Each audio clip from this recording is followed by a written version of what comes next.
Let me get on line and make sure we got sound and everything. Hey, Shalom Israel with the Israelite School of Universal Practical Knowledge out of 1 West 125th Street, Harlem, New York.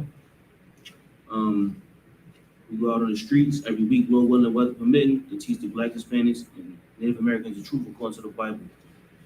Why is it so important? Because today, as Blacks, Hispanics, and Native Americans, we need to understand that getting back to the biblical knowledge of the Bible is how we're going to save ourselves. And if we can't understand that, then we can't understand our calamity. We can't understand our trouble. We can't understand the hell that we're living in, and why it's so messed up outside. You know what I mean?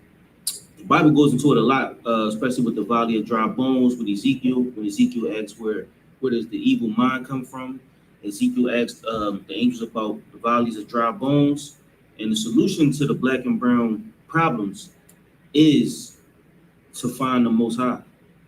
And it sounds so simple, it sounds so cliche, but it's so right, it's so absolute. Because I seen brothers get off of crack cocaine. I seen brothers get off of selling drugs. I seen brothers get off of the things that you may never see them get off of in life. Here in I.S.U.P.K, you know what I mean? So under the tutelage of Commander General YAHANNA, we teach Blacks, Hispanics, and Native Americans how to redeem themselves, how to save themselves, and how to fix themselves as men and women of the Most High. So to the brother get here, we're gonna start off with let's start off with yea, though I walk through the valley of the shadow of death, fear no evil. Give me you know what it is? You got a Bible? Yes, sir. Let me get your Bible. Give me Psalms 23 and 4. Whenever you're ready. Once again, I'm Officer Not, Officer 5000. This is I.S.U.P.K Houston. And we're about to go into the solution to the Black and brown problems. You need a microphone? Yes, sir. I'm looking for one. All right, well, until then, I'll read it. Go ahead and get yourself together, please. All right. So Psalm 23 and 4 says, yea, though I walk through the valley of the shadow of death, I will fear no evil, for thou art with me. Thy rod and thy staff, they comfort me. And this is so important because we need to know that even when we in hell, even when we in those ghettos, when we in those streets, when we in those barrios, we need to know that the Lord is with us. And that's important because we don't think like that as Black, Hispanics, Native Americans. We don't think that the Lord is with us. We see these blocks that we walk down, and we see the trouble that we in every day, and we don't think that the Lord is with us. We think that, you know what I mean, we call ourselves demons. We call ourselves gangsters and thugs. You know what I'm saying? We call ourselves bitches. You feel what I'm saying? Like, what's up? That's my bitch. You feel what I'm saying? So we see each other in a negative connotation. We can never see the fruitful, or never see the positivity when we look at ourselves so negative.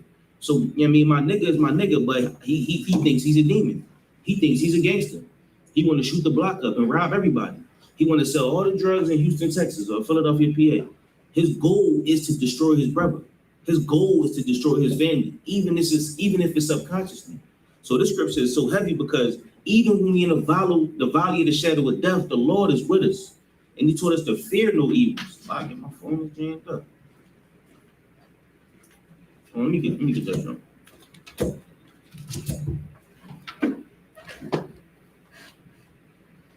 Psalms 23 and 4. I got you, sir. You got it? Yes, sir. Go ahead, get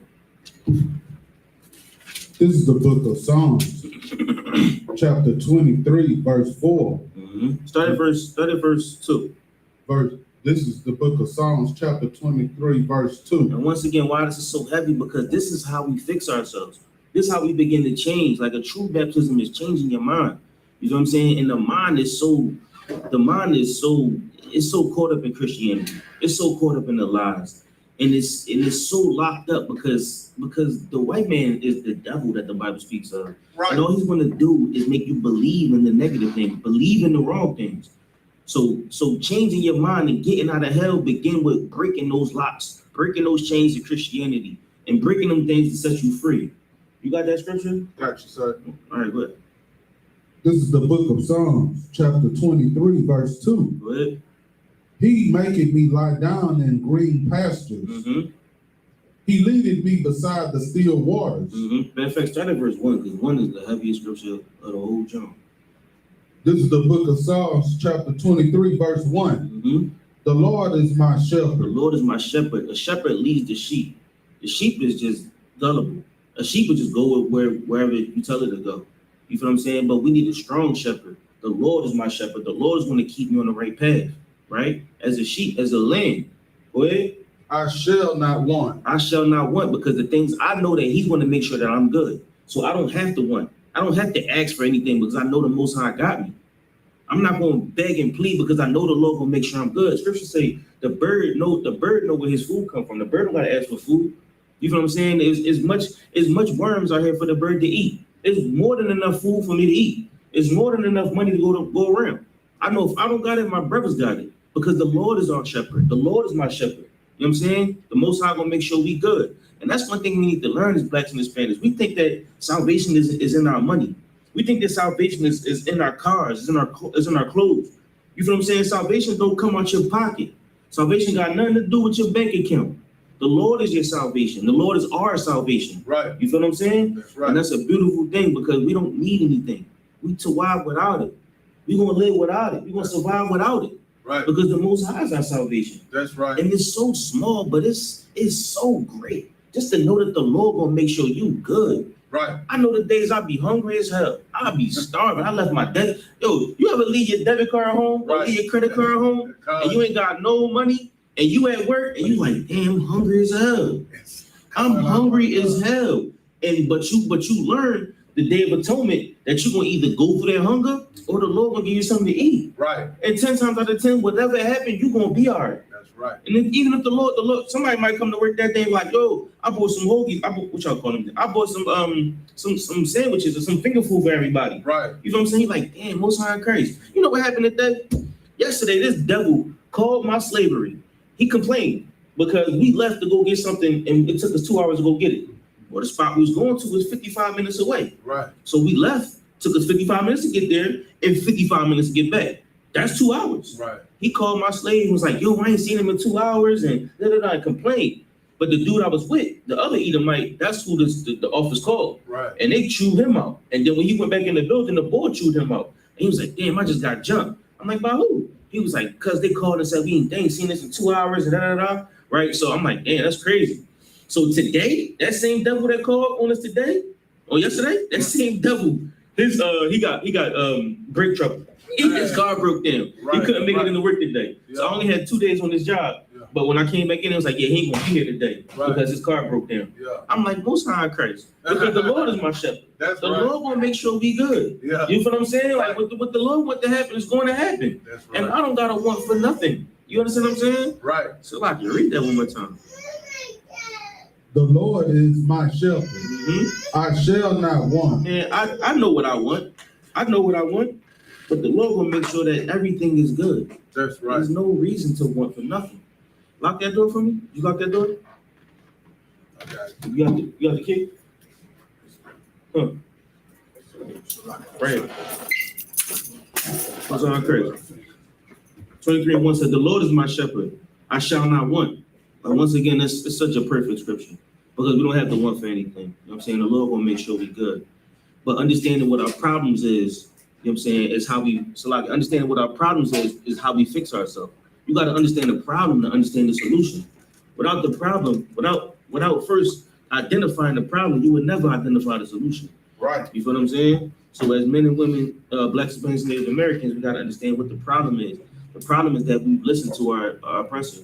The problem is that we want what we want, and we don't want what the Lord wants. That's right. We don't want to do what the Lord wants us to do. The things that pain us to do. It's called affliction. You know what I'm saying? The things that we got to afflict our soul with.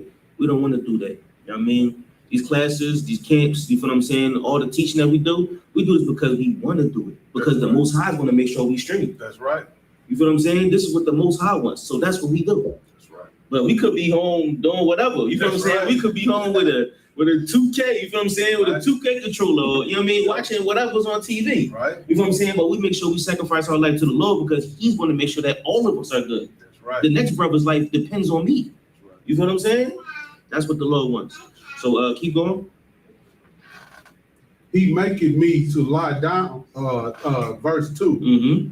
He maketh me to lie down in green pastures. Mm-hmm. He leadeth me beside the still The water. Lord gonna make sure that we make our way to heaven. We're gonna make our way to that peaceful place. You feel what I'm saying? We're gonna lay down on the pastures and by the still water. We're gonna get to that peace. When the Lord is with you, you in peace. You feel what I'm saying? Because you know that you don't have to worry about anything. The Most High gonna make sure you straight. That's right. He gonna lead you to the place you need to be, especially as your shepherd. Go ahead. Verse 3, Mm-hmm. he restored my soul. That's what he did. He restored the soul of the people. Your soul is grimy. That's right. When you come up in them streets, your soul get grimy, Right. get gritty. All the pain that people give you, you walk with it every day. Right. All the drama, all the trouble that them demons just hop on you, you with them every day. And then you got to restore your soul. Right. But you find out how to do it in the scriptures. Just forgive a brother. All you got to do is forget a brother. When I found out that it take me to forgive somebody to learn for the Most High to forgive me, Right. you feel what I'm saying? Now I'm like, oh, I got some forgiving to do. Like Cap said the other day, Yeah. I got some forgiving to do. That's restoring your soul. You feel what I'm saying? Right. Finding the beauty inside of you when nobody sees it. That's You've been called a gangster. You've been called a slut. You've been called whatever your whole life. You've been called nothing your whole life. But you got to find that restoration. Find that salvation in yourself. That's what the Bible gives you. It tells you that you great, even though the world told you you ain't shit. That's right. Your whole life. The world told you you ain't nothing but a nigga, a spick, a wetback, a border hopper, a gangster from the hood. You feel what I'm saying? Or scum from the hood. Right. The whole earth told you you ain't gonna do nothing but die before you 21. Right. Die before you 16. That's right. And you're gonna be nothing but a statistic. But guess what? The Most High said you are a priest and prophet of the Lord. That's You right. a princess of the Most High. The Lord gonna restore your soul. Right. And it's so perfect. It's so perfect. The Lord restoring your soul, man. That's And I'm gonna right. tell you what, I done seen niggas change in this truth. And it's a beautiful thing. Right. Scripture say the angels rejoice when they walk through that door. Damn surely we do. That's right. You know what I'm saying? That's right. That work is paying off. But also you see the brother come out of hell. You see that brother come out of hell and become brand new. That sister come out of hell and become brand new. Straighten up, stand up right. He go back in his hood, they're like, damn, who is this? Yeah. Who bull? Right. Because you different. That's The Lord restored your soul. He took you, washed you off, put you back in the hood to make the hood shine. That's right. You feel what I'm saying? That's right. That's the Most High's job. That's what we here to do. Yeah. We make the earth glow. That's right. But the Lord got to give you that glow first. He gonna restore your soul. Keep going. He leadeth me in the paths of righteousness, Of wrong, of sin. of righteousness, Go ahead. for his name's sake. For his name's sake. We are his name's sake. We are the Lord's resurrection on earth. You feel what I'm saying? We the children of the Most High. That's right. You feel what I'm saying? We are his namesake. Like if you was a junior, you are your father's namesake. You feel what I'm saying? We belong to the Most High. We are his namesake. Keep going. Verse 4, yea, though I walk through the valley of the shadow of death. Well, now you hear this all the time in any, it's on every wall in every Christian's house, Lucky. It's on every wall in every Christian's house. It's on every chain, it's on every bootstring, it's on every belt buckle, every loop, it's on every necklace. You feel what I'm saying? This scripture right here is heavy. Right. But people don't understand exactly what it means. Go ahead. I will feel no evil. Do I walk through the valley of the shadow of death? We walking in hell. Right. We walk in hell. We're going to go into Ezekiel. We're going to go into Ezra. We walk through hell every single day. We live in hell because we live under the devil. That's right. The devil got us in hell every day. Right. You feel what I'm saying? That's right. Hell is a condition. Hell is when you go home and you look in the fridge like, God damn. Hell is when you don't got no money at work. You feel what I'm saying? Right. Hell is when you ain't got no dish detergent or no the laundry detergent. That's right. And you like, oh my God. You feel what I'm saying? Right. When you ask the Lord like, oh my God, that's hell. Right. Because you asking the Lord to please just save me. Right. But that's because of the conditions that they made. That's right. They made those conditions. Right. You can't even wash your clothes. Mhm. Like, think about it. You go to work and work. Think about it. All right, you work 5 days a week and you get 2 days off. You work 8 hours a day or more, and you sleep 8 hours. Right. And you get 8 hours to chill with your folks, if that, because you got drive time, travel time. I give you 6 hours to chill with your folks. Right.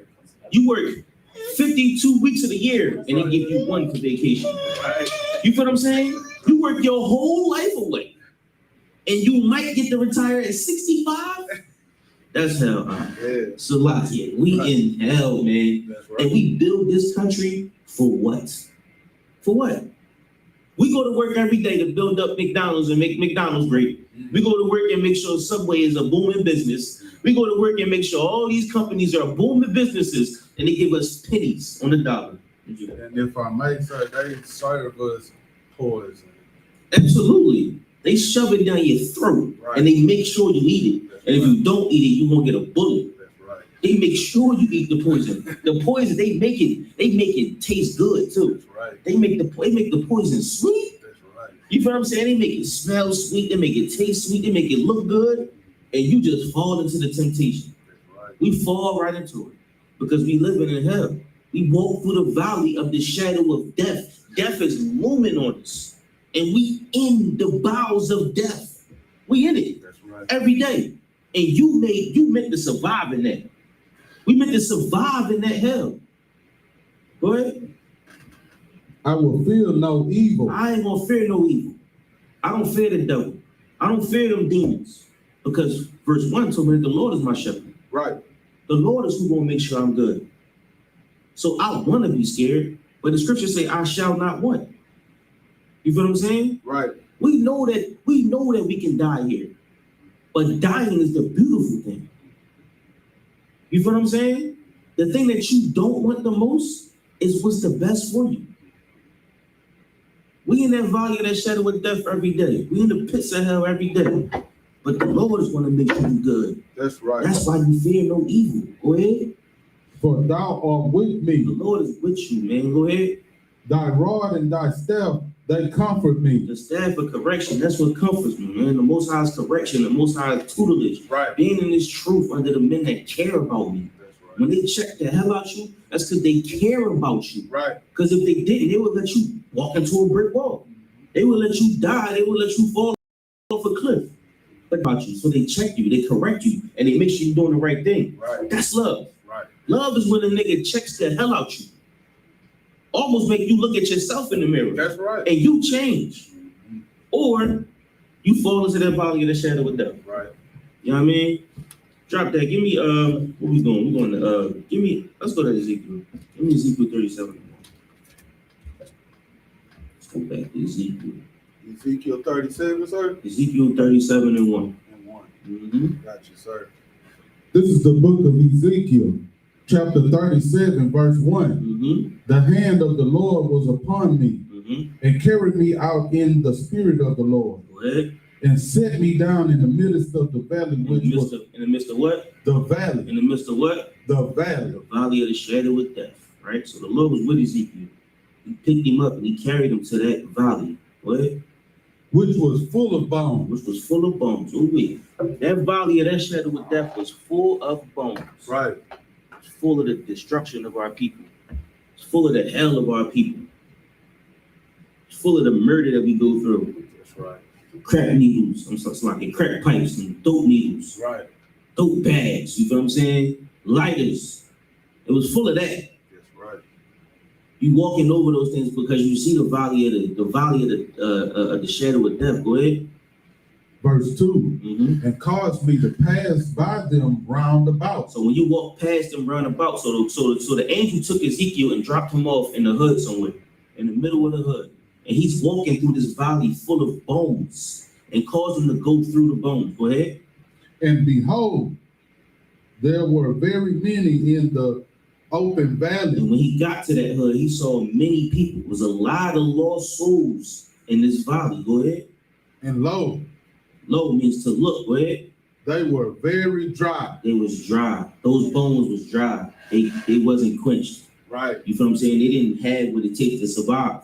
It was just like shriveling up. Right. Anything that's dry is malnourished. It's spoiled. It's with like a apple that turned brown. Right. It's spoiled. It's dry.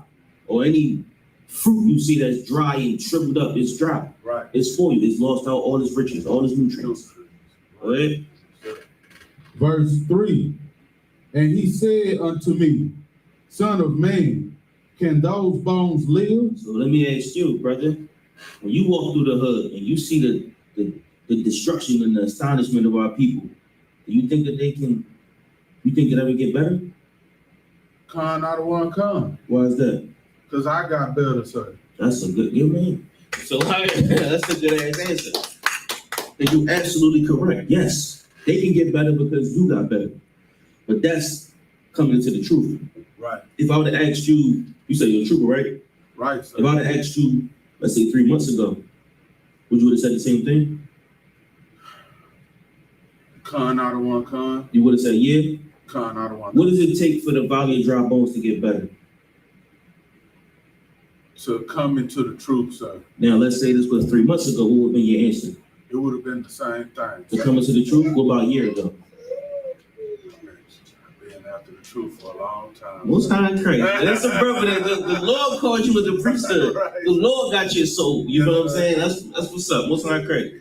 But most of the time, when you ask somebody in the world, can the hood get better? They say no. Right. They say no. You know what they do? They leave. Right. They leave the hood. Right. And they never come back. Because they don't think this place is going to get better. Like Christ came out of Nazareth. Right. They was like, yeah, we found them. Jesus Christ out of Nazareth. Right. And it was like, what good could come out of Nazareth? It's like asking, what's the hood down here?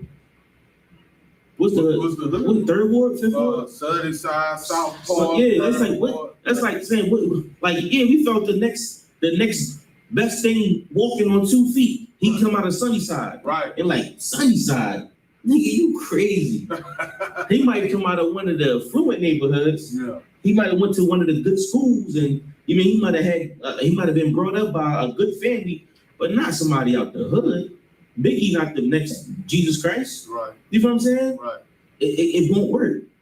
You know what I'm saying? But in this case, it's like, all right, those bones were dry, Right. very dry. Right. And the angel said, can these bones live? Can you get something good out of these bones? Right. Can the Lord's army come out of these bones? Go ahead, keep going. Verse And go I, ahead. verse 3, Mm-hmm. I was at can these bones live? Sir? Yep, go ahead. And I answered, O Lord God, thou knowest. Thou knowest. He said, only you know. Right. Go ahead. Verse 4, again he said unto me, prophesy upon these bones. Prophesy mean what? To speak to them, to tell them. To teach. Right. Prophesy. So talk to the bones. Go talk to them. Right. Go ahead. And say unto them, O ye dry bones, hear the word of the Lord. Mm-hmm. Verse 5, thus saith the Lord God unto these bones. So he said, O ye dry bones, hear the word of the Lord. Thus saith the word of the Lord. So when he said to them, was what the Most High told him to say. Right. That's what we say every week at camp. That's right. You know what I'm saying? We go to those dry bones, those black and brown bodies that's just breathing to death, Right. and we give them the word of the Lord. Right. We give them the breath of life. This is what the Bible says. The Bible says you're not just a nigga. The Bible says you're not just whatever you was in the world. You're not just a student Right. or employee. You know what I'm saying? Right. You're more than that. You're greater than that. You got a purpose in life. That's what the Bible said. Right. So we go out and prophesy to these dry bones. Because that's what the Lord said. Go ahead. Thus saith the Lord God unto these bones, Mm-hmm. behold, I will cause breath to enter into you. Now that's what the Most High said. He's going to cause breath to enter into them. Right. Because these bones is dry. That's right. They need nutrients. That's right. Go ahead. And ye shall live. Mm-hmm. Verse 6, and I will lay sinews upon you. Sinews. Sinew. Sinews is like muscles. Right. Sinews is the beginning of your flesh. Go ahead. And will bring up flesh upon you, Mm-hmm. and cover you with skin, Mm-hmm. and put breath in you, Mm-hmm. and ye shall live, and ye shall know that I am the Lord. Most High Christ. So we walk through that valley of the shadow of death because we know the Lord will make sure we good. That's right. Not only do He make sure we good, He makes us make everybody else good. Right. That's our job. That's what we sent here to do. That's right. We sent here to make the earth glow, make the earth a better place. That's right. Because without us, it's a wrap. That's right. Without us, without somebody fighting the status quo of the earth, fighting that wickedness, just imagine a movie without a hero. Like, it wouldn't be a movie. Crazy. It'd be crazy. It'd just be anarchy. It'd just be everybody just killing, everybody dying, and then what? Somebody has to fight back. That's right. The Lord said he kept somebody that didn't bow a knee to Baal. You feel what I'm saying? Our job is to be them heroes. Right. Them niggas that's gonna make sure this earth glows. Happen when they get to that point. Right. You feel what I'm saying? Right. Because you can't fight the Lord. You can't beat the Lord. That's right. The Lord said, "Oh, Salaki." That's Jay-Z. I'm about to quote Jay-Z. Good night. You say your arms too short to box with God. Right. Your arms too short to box with the Lord. That's right. You feel what I'm saying? Esau can't fight with the Most High. You know what I mean? So the Valley of Dry Bones. Let's try that skit. Ezra was another dope brother. Ezra Most High. Where does evil come from? This second.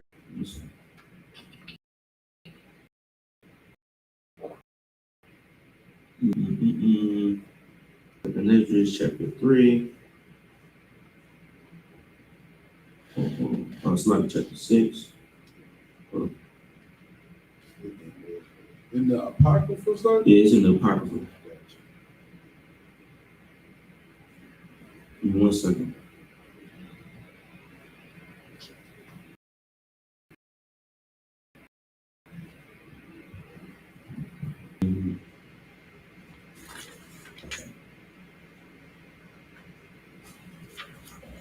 Ezra is a deep book. Ezra is deep. Ezra is one of them brothers. The angel was with him. He was just asking them wild questions. Right. He asked, like, what was the beginning of sin? Let's go to this one. Let's go to Ezra 7:1.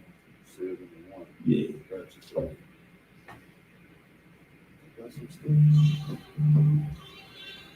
This is the book of 2nd Ezra, chapter 7, verse 1. Mm-hmm.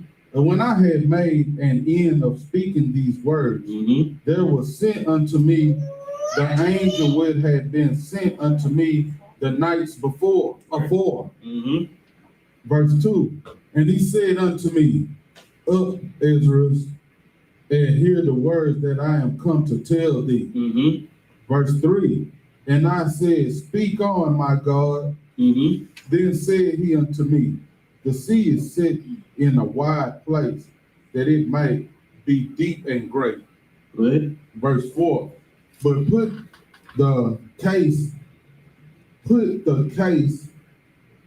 the entrance were narrow and like a river.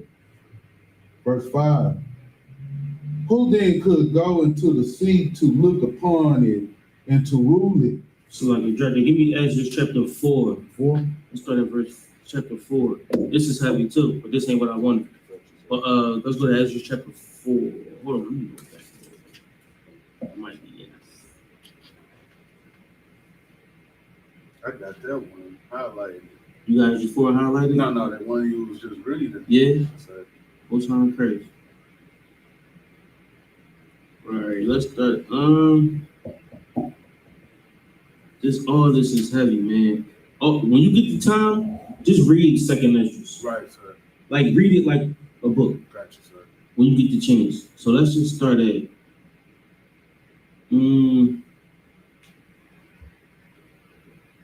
start at 4 and 1. 4 and 1? Yeah. 3 is a good chapter too. Let's start at 4 and 1. This is the book of 2nd Ezra, chapter 4, verse 1. Right? And the angel, verse 1, and the angel that was sent unto me, whose name was Uriel, gave me an answer. Hold on, let's go back. Go to verse 34 in chapter 3. Gotcha, sir. 34? Hold on. Dang. Oh man.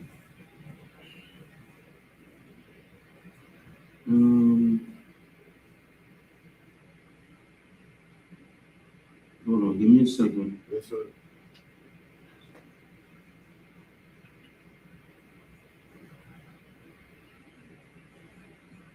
All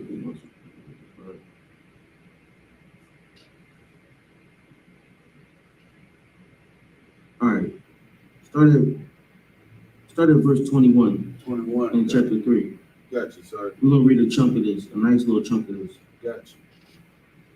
This is the book of Israel, the second Israel, chapter 3, verse 21.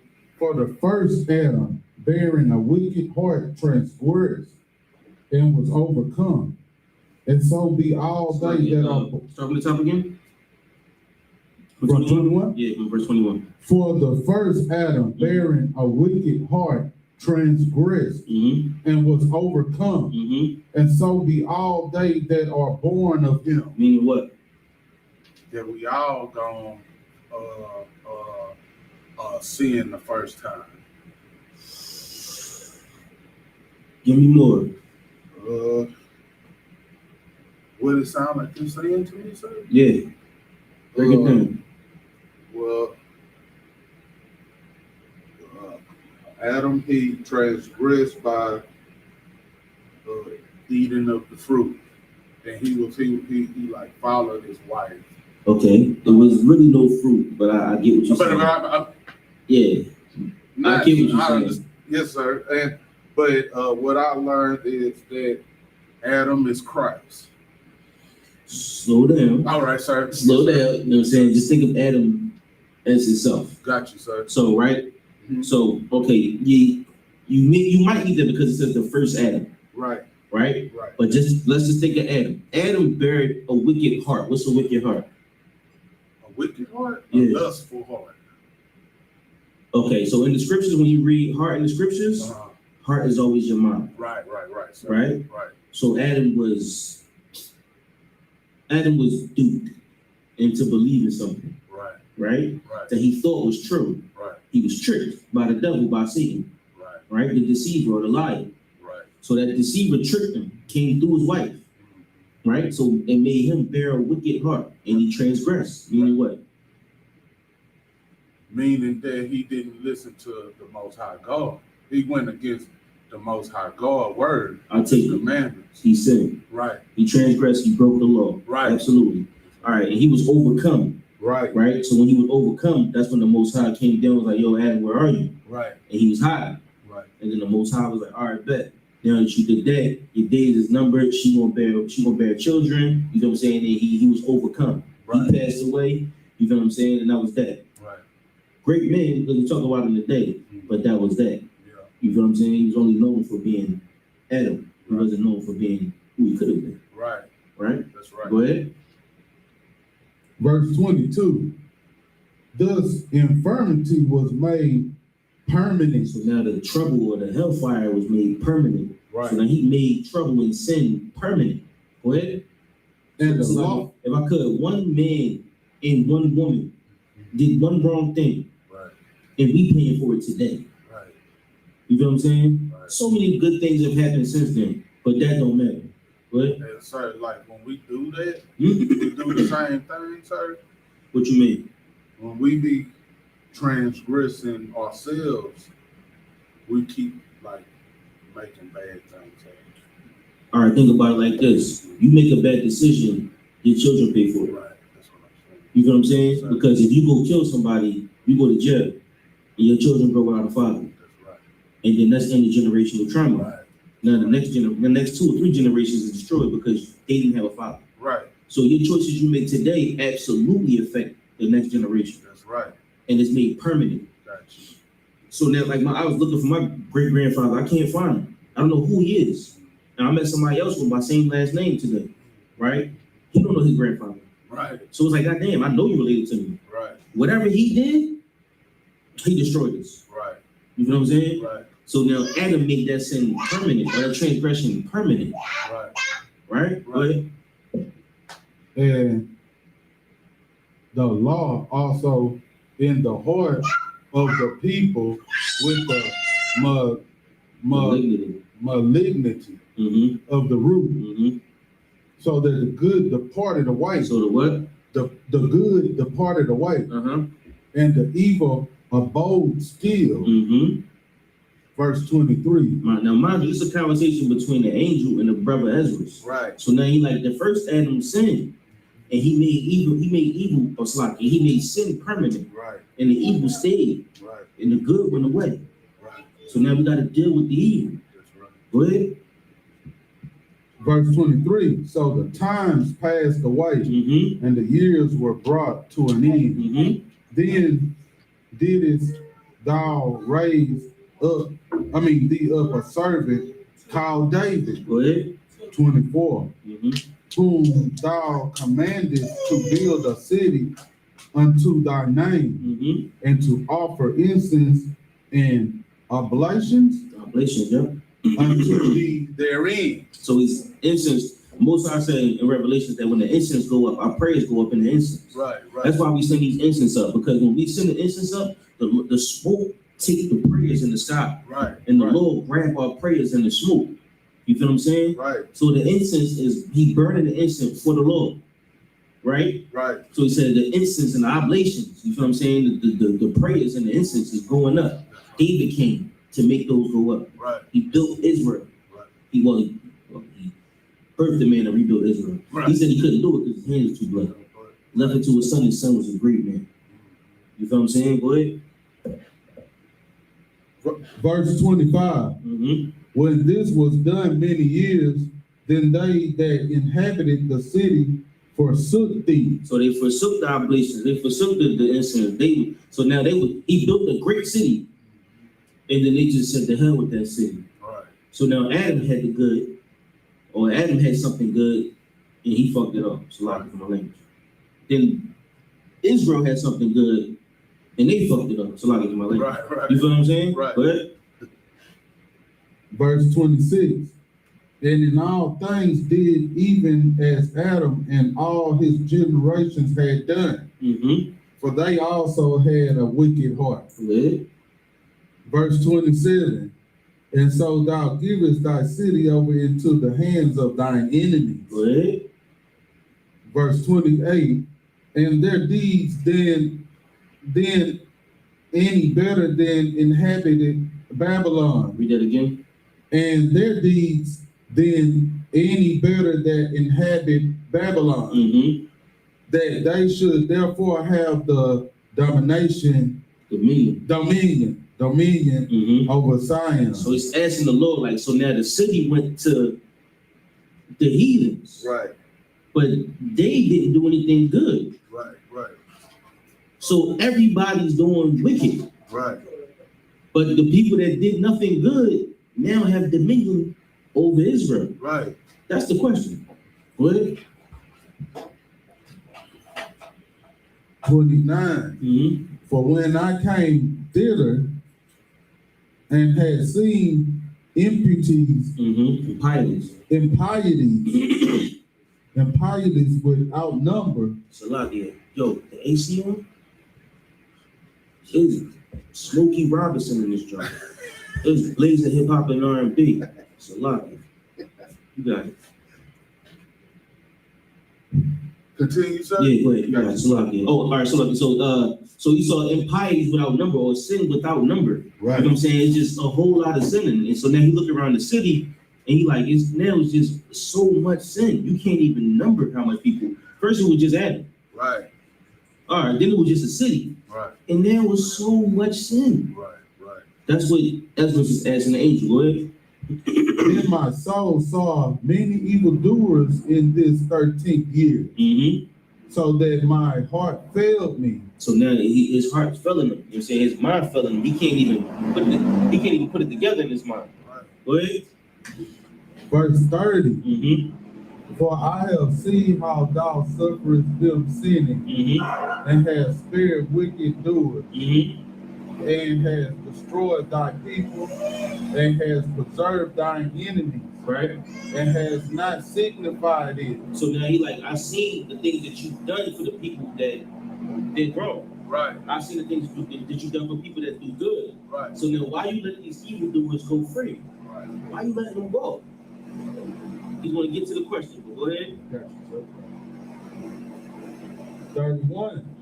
I do not remember how this way may be left, Are they then of Babylon better than they of Zion? So that's the question. That's one of the questions. See, like, so why the heathen have dominion over us? Why do Esau got dominion over us? Why we gotta live in America today? Is the Edomite better than us? Is Esau, is the East Indians better than us? Right. Them Chinese people better than us? Right. Why we gotta live underneath them? That's what Ezra is asking his angel. Go ahead. 32. Or is there any other people that knoweth thee beside Israel? So now he like, all right, so if the Babylonians is ruling over top of us, then do they have the truth? Right. Do Esau have the truth? Right. Because they obviously have the power. Right. Go ahead. Or what generation have so believed thy covenant as Jacob? 33. So he asking like, what group of people? What is this a bad generation or just like a bad batch? Right. Do we come back at some time? Right. You feel what I'm saying? Go ahead. Verse 33. And yet their reward appeareth not, and their labor hath no fruit. For I have gone here and there through the heathen, and I see that they flow in wealth, and think not upon thy commandment. Right. So like the Lord, do we not have a reward? Do we not have a fruit? Right. Because we walk all through these cities, and you see these big houses that Esau got, the Range Rovers, Right. all these nice cars, the nice restaurants they go to, Right. the nice clothes they wear. We try to be like them. We try to get Aston Martins, and we try to get Ferraris, and you know what I'm saying? We try to get $700,000 houses. Right. We try to go to YAHANNA. You feel what I'm saying? We try to go to P.F. Chang and the Cheesecake Factory because we want to be like them. Right. Martin Luther King don't want nigga burger. He want Esau burger. Right. Because he wants to be like them. He went all through these heathen cities and seen the good things they had. How broke down we are. You feel what I'm saying? We can't start our car because we jammed up. Right.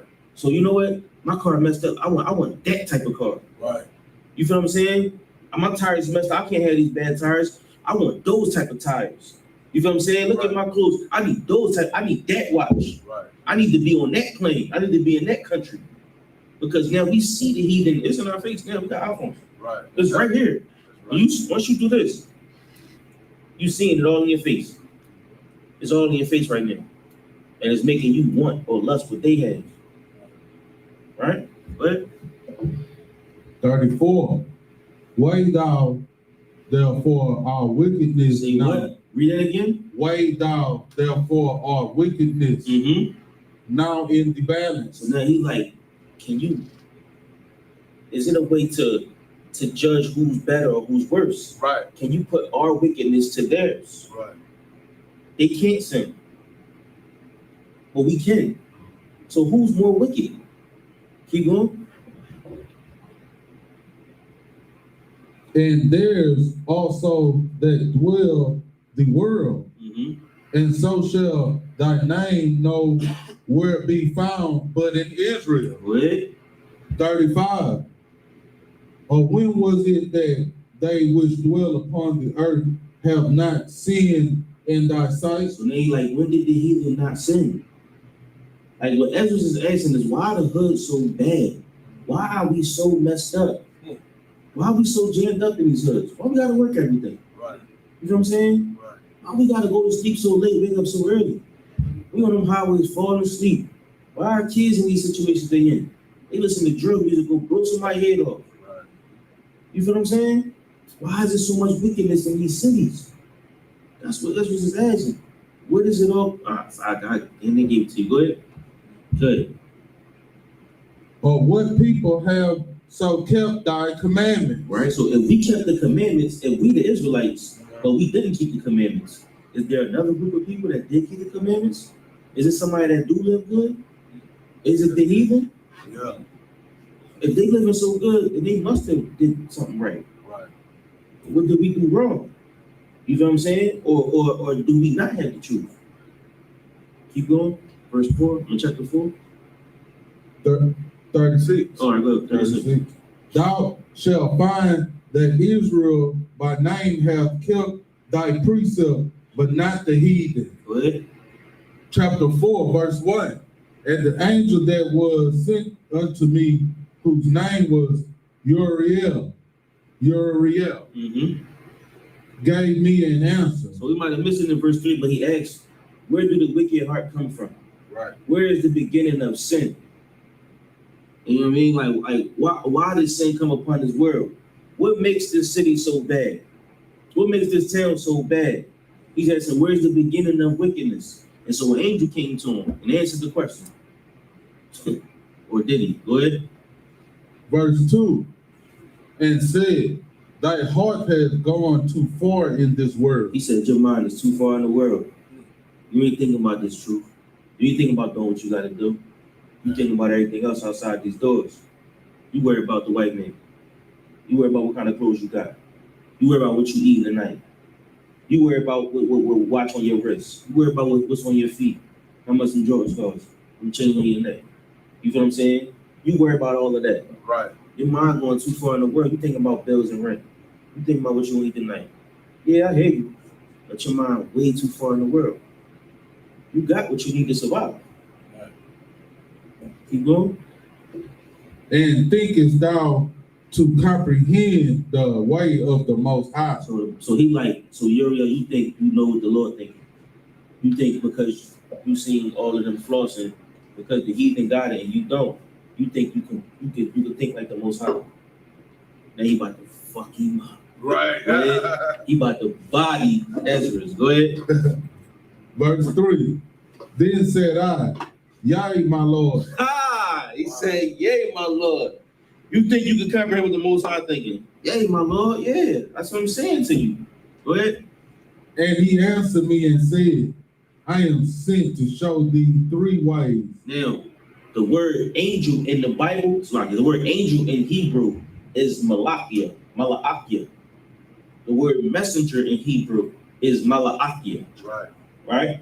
So this person or this angel was a messenger from the Lord. Right. And he said, yes, my Lord, meaning Adawan or teacher. Right. Right? Right. So this person was teaching him. Right. This messenger was from the Lord, giving him a message. Right. So he said, you think you could think like the Most High? You think you could comprehend the ways of the Lord? This brother name was Uriel. He said, you think you could think like the Most High? All right. Answer these questions. Read the questions. I am sent to show thee 3 ways, and to set forth 3 similitudes. Similitudes meaning images or visions, or the key word is similar, likenesses. Right? Right. Go ahead. Before thee. Verse 4. Whereof if thou canst declare me one, if you can answer one of those questions, go ahead. I will show thee also the way that thou desires to see. If you answer one of these questions, I'll tell you where wickedness come from. I'll tell you where the wicked heart come from. If you answer one of these questions, go ahead. And I shall show thee from whence the wicked heart cometh. Go ahead. Verse 5. And I said, tell on, my Lord. Like, go ahead. I gotta hear this. Mind you, my Lord is lowercase. Go ahead. Then said he unto me, go thy way. Weigh me the weight of the fire. Say what? Weigh me the weight of the fire. How much do fire weigh? How much do fire weigh? He said, all right, bet. How much do fire weigh? Go ahead. Weight of fire. Or measure me the blast of the wind. All right, so you see this wind that's coming by? What's the measurement of the wind? Measure the wind. Give me a measurement. Go ahead. Or call me again the day that is past. Let's go back to yesterday. Can you take it back to yesterday? Go ahead. Then answered I and said, what man is able to do that? Right. Go ahead. That thou should ask such things so of he me. Like, dang, he's like, I'm gonna ask you 3 questions. And if you can answer one, then I'll tell you where the wicked might come from. Right. And then you answer 3 questions. He's like, how you gonna ask me what man can answer this question? Right. How you gonna ask me a question like that? Right. I'm just a man. Right. Go ahead. Verse 7, and he said unto me, If I should ask thee how great dwellings are in the midst of the sea, If I ask you how many islands is in the ocean, go ahead. or how many springs are in the beginning of the deep, How many springs are coming out the bottom of the water? How much water coming out the earth? Go ahead.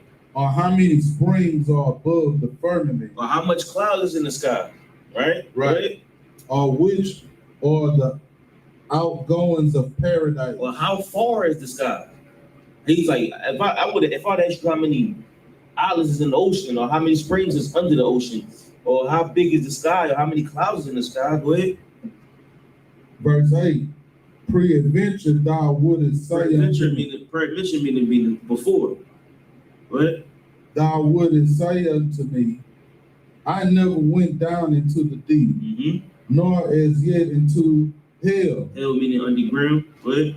neither did I ever climb up into heaven. Heaven meaning the sky. So he said, if I would have asked you questions like that, you would have had an excuse. Right. Like, I ain't never been there. Right. How can I get an answer if I never seen it? Right. Keep going. Verse 9, nevertheless, now have I asked thee but only of the fire and wind, Mm-hmm. and of the day wherethrough thou hast passed, Mm-hmm. and of things from which thou canst not be separated. So you feel wind every day. Right. You need fire to cook every day. Today we drive. You need fire to drive. You need fire to cook. You need fire to eat. Right. You know what I'm saying? You can't even make water without fire because the water won't be pure. Yeah. So you need fire every day. You Right. feel wind every day, and every day is every day. Right. So all three of these things you are around every single day. Right. But And ye canst thou give me, and yet canst thou give me no answer of them. so he said, if I'd ask you things that you see every day, if I ask you things you said that you see every day, you can't even answer those questions. Right. So when I asked you about the oceans and all that, you would have told me that you couldn't answer those questions. Keep going. Verse 10, he said, moreover unto me, thine own things, Mm-hmm. and such as are grown up with thee, Mm-hmm. canst thou not know? Things you grew up with, the things you would every day. How you not know these things? Go ahead. Right. Verse 11, how should thy vessel then be able to comprehend the way of the highest? So how you gonna think you know what the Most High is saying? Once again, we walk through that valley of the shadow of death, and we know the Lord will take care of us. Right. We know we gonna be straight. We know the Most High will make sure we good. Right. You feel what I'm saying? Because the Lord is our shepherd. He gonna make sure we do the right thing. Right. But if we think we can comprehend where this hell come from, Right. why are we underneath the Esau? Why are we underneath the Edomite? Right. If we think we can understand why we working every day, if we think we can understand why we live to a certain age and die, we can't understand that. Right. That's the Most High understand. Right. That got nothing to do with us. Right. You know what our job is? To go prophesy to them dry bones. That's right. That's your job. Right. Your job is to go teach. Right. Go speak to them dry bones. Right. Everything else, leave that to the Lord. That's Leave right. that to the Most High. Got nothing to do with you. You want to get this? All right, I'm gonna let the brother get. I was holding down for the brother Habana. Right. Saying that's my time. That was What?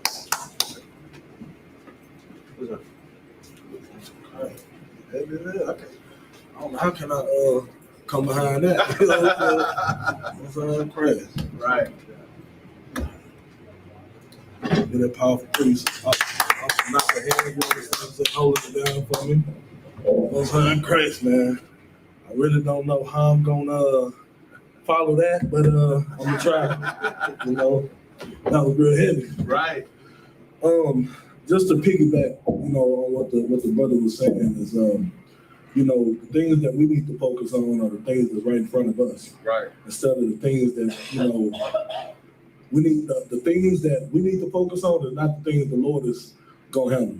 You know what I'm saying?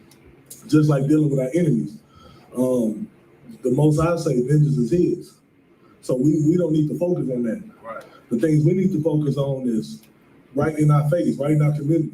You understand what I'm saying? And right in our community, we hate each other. How are we gonna focus on, you know, like,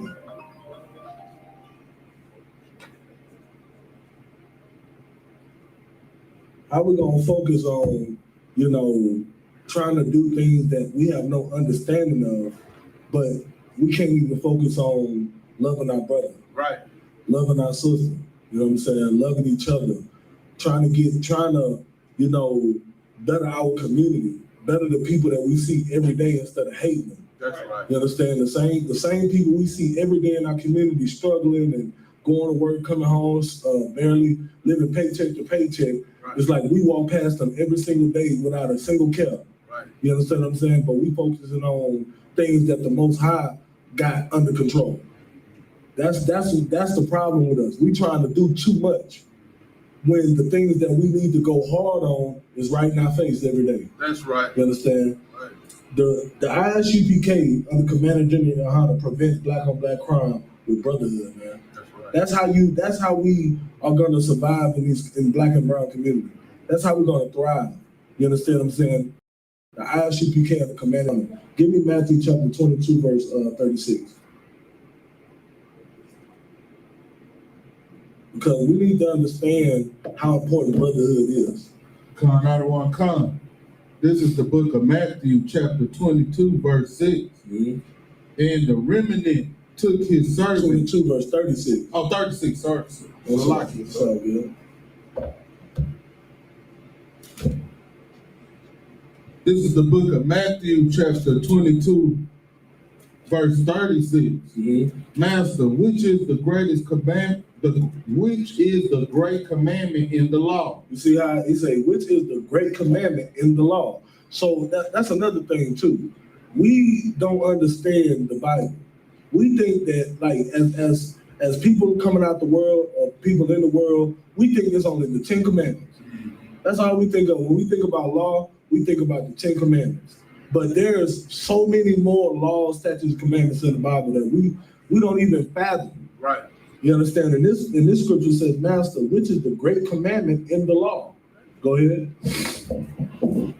Verse 37. And Yahweh said unto him, Thou shalt love thy Lord thy God with all thy heart, and with all thy soul, and with all thy mind. Yahweh said, which is Christ in the Hebrew, he say, Thou shalt love the Lord thy God with all thy heart, and with all thy soul, and with all thy mind. This is the great commandment in the law. Go ahead. This is the first and great commandment. This is the first and great commandment. You understand what I'm saying? Right. Like Christ is singling out this law as the first and the great commandment. Like it's extremely important. That's right. Like other laws and stuff like that, we have to follow the law regardless. Right. But the Lord is separating this law. Well, Christ is separating this law, saying, "Hey, look, this is the first and great commandment that we love the Lord with all thy heart, which is with your mind." You understand what I'm saying? Right. With all your soul and all your mind, which he said again. Meaning you got to put all into your whole, like everything within you. You got to love the Lord. You understand what I'm saying? This is the first and great commandment. Go ahead. Verse 39. And the second is like unto it. And the second is like unto it. So if this is the first and great commandment, this second one is just as important. Right. That's what he's saying. Like people just think about, oh, the Lord, and you know, of course, the Most High don't get no greater than that. Yeah. But the Bible is saying, love the Lord with everything in you. Right. And this commandment is just as important. Right. Like that's how we need to look at it. We need to stop overlooking this. You know what I'm saying? Like just like the Christians in the church, how they, oh, not my Jesus and not my God. Right. Like no, they love the Lord with everything in them. They love the Lord with all their heart and their soul and their mind, but they skipped over this part. Right. They skipped over the second greatest commandment, which is like unto the first. Go ahead. Thou shalt love thy neighbor as thyself. Thou shalt love thy neighbor as thyself. Right. You should love your brother, man. The same person you walk by every single day that's struggling. You understand what I'm saying? They might need a jump or a boost or, you know, just $1 to get on the bus. You know what I'm saying? Knowing you got some little funky change in the little console that's been sitting there collecting dust, you know you can get that man $4 man, to get on the bus. Right. It ain't gonna hurt you. You understand what I'm saying? But guess what? You drive right by him or you pass right by him. Now I'm not saying, you know, I definitely understand you got the scammers out there. you know. But at the same time, let the Lord deal with that. Right. If you got an extra quarter or extra, you know, with extra change or something, and you see fit that that brother can eat, don't give it to him. Right. You know what I'm saying? It ain't really hurting you. And if that brother's a scammer, the Lord will deal with that. Don't overthink it. Right. You know what I'm saying? But you know, well, it's the spirit that you're in. It's not about the person if they need it or not. It's about, are you willing to help your brother out? Right. And if you're willing to help a complete stranger, think about it. How do you think Christ got around? How do you think Christ got around? Christ got around because brothers was helping him. Right. Christ wasn't rich. Christ didn't have, he was homeless. You know what I'm saying? That's right. Christ was homeless. Christ didn't have a $1 million mansion on the hill, even though with all the great things that he did, he deserved that and more. But he didn't have that. Right. How do you think he slept every night? How do you think he got around? Because brotherhood. Right. You know what I'm saying? That's how our great king got around. That's how our great king was able to perform the miracle that he performed, because he had a good night's rest at a brother's house. That's right. That's how he got around. You know what I'm saying? So think about that next time you walk by that brother that look like he's struggling and you don't want to help him out. Think about that. Keep going. On these, verse 40, on these two commandments hang all the law and the prophets. On these two commandments hang all, say that one more time. On these two commandments hang all the laws and the prophets. On these two commandments hang all the law and the prophets. Meaning, like, that's what the I.S.U.P.K stand for. Right. Under Commander General YAHANNA, it's all about brotherhood. The priests and prophets of the Lord and the I.S.U.P.K, it starts with brotherhood. Right. Everything that we do, it starts with brotherhood. You understand what I'm saying? It starts with brotherhood and it ends with brotherhood. That's right. Just like Christ's life. It started with brotherhood and it ended with brotherhood, because he died for his brothers. Right. He died for his sisters. You understand? He didn't just go live that life and die for everybody. He did it for his people. That's brotherhood. Right. You understand what I'm saying? And that's what we here to do. That's what we are supposed to do. We hang all the law. You understand, on brotherhood. That's why, like, when I would teach the law class tie into brotherhood. Right. And brotherhood tie into the law class. And brotherhood tie into the history class. And brotherhood tie into whatever class. Because the whole foundation of these scriptures is brotherhood. That's why this is probably one of the most important classes. And it's very much needed, because we're so stiff-necked that we just don't get the concept of brotherhood as Black, Hispanic, and Native Indians. You know, give me John 15 and 12. If you have any questions online, go ahead and post your questions on Facebook. And y'all already know y'all can interact. Let me see, let me give a shout out to who online watching. We got Sister Mari in the building, young man Gerald, Sister Katrina, Sister Jasmine, Sister Samantha, Sister Yakuna, young man Edgar in the building, young man Nike in the building. Right. Most High in Christ, man. Y'all, if y'all have any questions, y'all go ahead and type it in the chat. Let me see, that's on YouTube. Let me check Facebook real quick. You got that scripture? Con out of one con. Go ahead and read it. This is the book of John, chapter 15, verse 12. This is my commandment, that ye love one another, as I have loved you. Verse 13. Greater love have no man than this, that a man lay down his life for his friends. Most High in Christ. So we got Sister Keisha in the building, House of Tazadot. You understand what I'm saying? Read that again, Salaki. That was heavy. This is the book of John, chapter 15, verse 12. Mm-hmm. This is my commandment, that ye love one another, as I have loved you. You see that? You know what I'm saying? This is my commandment, that ye love one another as I have loved you. Right. Like, how can you sit up here, if Christ died for all Black, Hispanic, and Native Indians, what make you so special that you can't love all Black, Hispanic, and Native Indians? Right. You know what I'm saying? Christ died for even the ones that wasn't born yet. You know what I'm saying? Like all the strangers, the ones he never met, us, you know what I'm saying? Like knowing with all the evil and wicked that we done on the earth, he died for us still, Right. no matter what. But now we can't even, you know what I'm saying, have that same type of spirit. Right. Like, come on, man, what's wrong with us?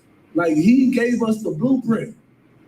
And see, here in the I.S.U.P.K, that spirit is running rampant through him. Right. Like I love the I.S.U.P.K because I know this is a place where my brothers love me and I love my brothers and sisters. That's right. You understand what I'm saying? Like this is true love, not no love, you know, like what you think love is. Right. You know, love, you think love is a special feeling that you get in your heart and then you feel it in your body. This is a special love. No, that's not love. Love is an action. You understand what I'm saying? Love is like you have to prove love. The scriptures say, prove all things. That's right. Love is something that you show, not something that you feel. And here in I.S.U.P.K, we show we love. Right. Because we love the Lord. It starts there. That's right. You understand what I'm saying?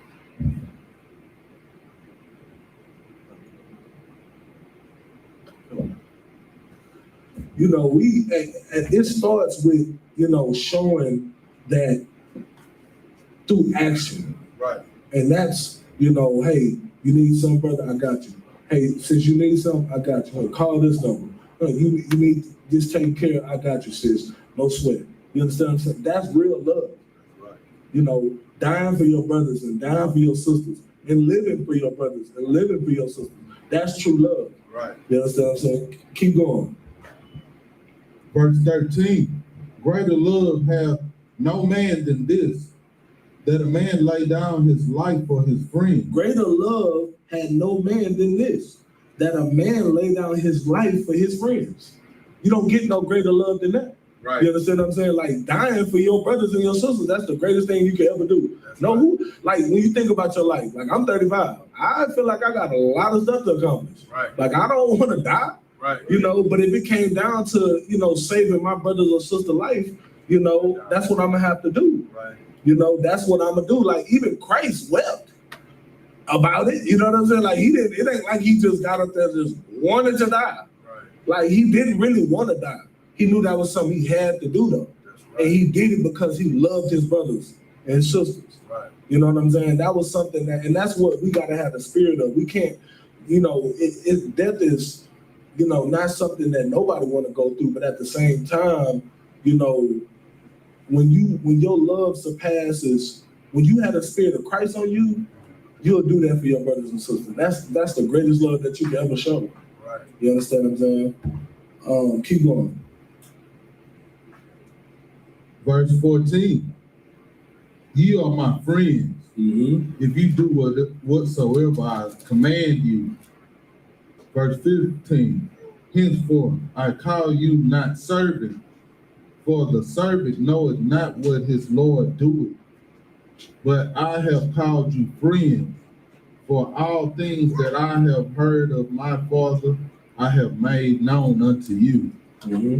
Verse 16, ye have not chosen me, but I have chosen you and ordained you that you should go and bring forth fruit, and that your fruit should remain. You understand? Keep going. That whatsoever ye shall ask of the Father in my name, he may give it to you. I'm going to give it you. Verse 17, these things I command you, Right. that you love one another. That's a commandment, man. Right. That's a law. Like we need to follow that law. It's Right. very important. You know what I'm saying? Another thing we need to have. So that's the overall solution for like the black on black crime in the black and brown community. You understand what I'm saying? The black on black, black on brown. We all, you know what I'm saying? We all brothers. Right. You understand what I'm saying? So Right. like that's one of the things. Another thing is we need to be able to have forgiveness. We need to be able to forgive each other.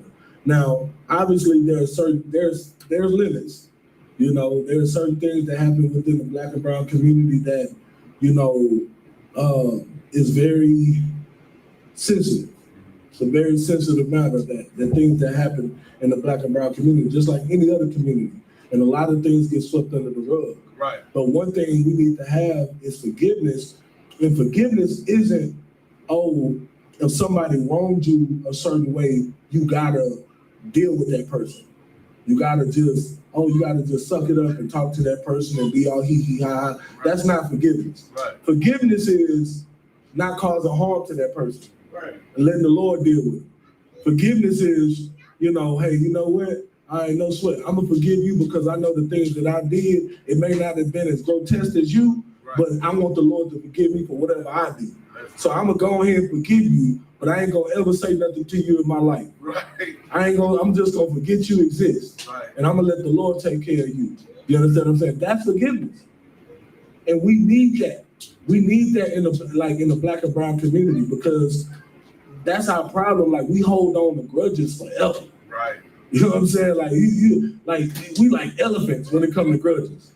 Like, we will hold on to that to the point where it makes us suffer. And the person that wronged us, they going on about their life like ain't nothing happened. That's right. They going on about their life, but we are holding on to that, and it's causing us PTSD. Right.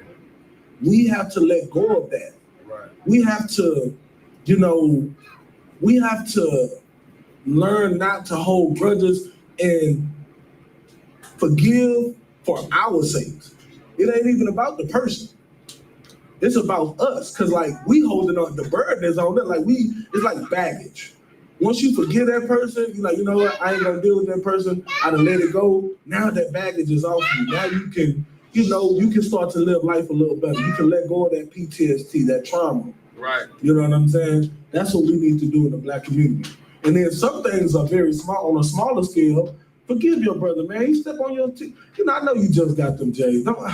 I know you just stood in the line for a whole day to them new Jordans that just came out. Right. And you decide you want to go to the club, and you're in the club, you chilling, and the brother done had a couple drinks, and he done stepped on you. Your new patent. I'm talking about the new patent leather, the newest. You know what I'm saying? He done stepped on your shoe, or the sister that walked all over you and stepped on you. Just forgive it. Let them make it, man. You know they drunk. Come on, let them make it. Sis, you gotta let them. You gotta forgive them. You know what I'm saying? Because, but see, the thing is, it's like, you don't want to, it's not, you got to let go of something. Now, certain things I do understand. You got to, now I think there's a difference between forgiving and then, self-defense. When it gets to a point where you got to defend yourself, right. You got to defend yourself. But a lot of things can be avoided, because you look at it, you're like, you know what? They drunk as hell. I shouldn't even be in here with these $200 shoes trying to floss, knowing that they're going to probably get stepped on. Right. So, you got to look at the bigger picture. Because what do you gain from, let's say you whoop them, they drunk. What do you really gain from that? Right. You know what I'm saying? Like, it's a small victory. Like, what? Who? Like, come on now, unless you just want to get some, some stress off, then you can just go to the gun range, or you can just go beat up on a punching bag. Yeah. Because that's what they really are. Right. They're not going to fight that. Like, you know what I mean? They're like a punching bag. Right. So we just got to learn to forgive each other, man, and love each other. And just, I know I'm joking around, but on a serious note, we gotta let the small things slide. It's not that serious. For the greater good of our people and for the greater good of the nation, to get out of this hellhole. Like, we can't even begin to fathom getting out of this hell, and we can't even forgive each other on a small scale. Right. You know what I'm saying? Give me Matthew 18-15. Plus, of course, the scriptures got a remedy for everything. The scriptures got the answer for everything. If a brother wronged you, or if a sister wronged you, just go to the scriptures and deal with it how the Lord say deal with it. It's the perfect blueprint to deal with every situation. And the problem is, our people, that's why the scriptures say our people are destroyed for lack of knowledge, because we don't go to the scriptures first. Right. We tend to just handle things on our own. Right. And that's when things go left. You know what I'm saying? Like, we high-headed, we like, man, I ain't worried about you preaching to me, I ain't trying to hear that. Right. And you just go deal with it. But that's why we get into the things we get into. Now all of a sudden you in jail for the next 10 years because you ain't want that man preaching to you. Right. You want to go handle it on your own. Right. Now you in there for aggravated assault with a deadly weapon. Right. You know what I'm saying? Like, the Bible, if you go to the scriptures first, it can really save you a lot of heartache and a lot of time and a lot of, like, you know what I'm saying? Just deal with it the way the scriptures tell you to. It's the perfect solution. That's right. You understand? Read what you got. This is the book of Matthew, chapter 18, verse 15. Moreover, if thy brother shall trespass against thee, go and tell him his faults between thee and him alone. Go see, that's another problem. Like, a lot of our people are passive aggressive. I don't like that passive aggressive thing. Yeah. You know what I'm saying? Like, I never did, even before I came into the truth, I never liked a passive aggressive person. Like a person that'll mumble under their breath and then in your face, like, oh no, it's all good. Or somebody tell somebody about you, but they won't come and tell you. Like, I always been the type of person. If I'm gonna say it, like, if I can fix my lip to say it to another person, I done already either said it to you or I'm just waiting to see you to tell you. Right. Like, there's nothing that I can say that's not in your presence that I wouldn't dare say in your presence. Right. I've always been that type of dude. You know what I'm saying? And most of the time I just come to you first because you the person I need to, you know what I'm saying, handle it with. Like, I don't like passive aggressive. Passive aggressiveness is really like, man, I'm not gonna teach nothing that I wasn't taught, but it's just not good to be passive aggressive. Right. That's not the way to go. You know what I'm saying? If you, it ain't really not of the scriptures. Right. Because it said right here. Read it again where it say, go and tell him his fault. Go and tell him his fault between thee and him alone. That is, see? So passive aggressive is not of the scriptures. Because this is saying go to that person, to their face. Right. You don't need no audience. You don't need to make a scene. You say, hey, let me holler at you, bro. Say, Right. Hey, bro. Hey. Right. You gotta tap him, you know what I'm saying? Right. Tap him, hey, Right. come on, let me, bro. Right. You know what I'm saying? Don't be all weak with it. Can you come talk to me? Man, hey, come on, let me, bro. Right. Or, hey, sis, let me, you know, of course, our sisters got to be a little bit more, you know, it can't be all extra, you know what I'm saying, masculine, you know, they got to be a little bit more feminine with it. Sis, you mind come talking to me over here for a second? You know what I'm saying? Right. But you go to them and you let them know, like, you got something on your mind, on your heart, that you want to get off. Right. You know what I'm saying? And there's a way to do things, obviously. You know, you don't want to just, like, be like automatic, like just jump off the deep end. You know what I'm saying? You have a conversation with that brother, like a real conversation, like, look, bro, I don't know if you knew you offended me or not. Right. I don't know if you knew what you were doing, but the way you said that, man, you said that in front of my woman and my, like, you know what I'm saying? I don't like how you made me just seem like I'm just, you know, a hoe or something. I'm just gonna say it, you know what I'm saying? Let's keep it real, you know? You made me seem like I'm a hoe or something, and I really just let you make it because I ain't really trying to, you know what I'm saying? But I'm like, you know, I don't need no audience or nothing. You know what I'm on. Like, I ain't trying to be on that. But if you trying to be on that, we can be on that. But I ain't trying to be on that. You know what I'm saying? And then that person, what they should keep reading. If he shall hear thee, thou hast gained thy brother. And they say it ain't no sound. I think and sometimes that audio be switching back. I don't know why.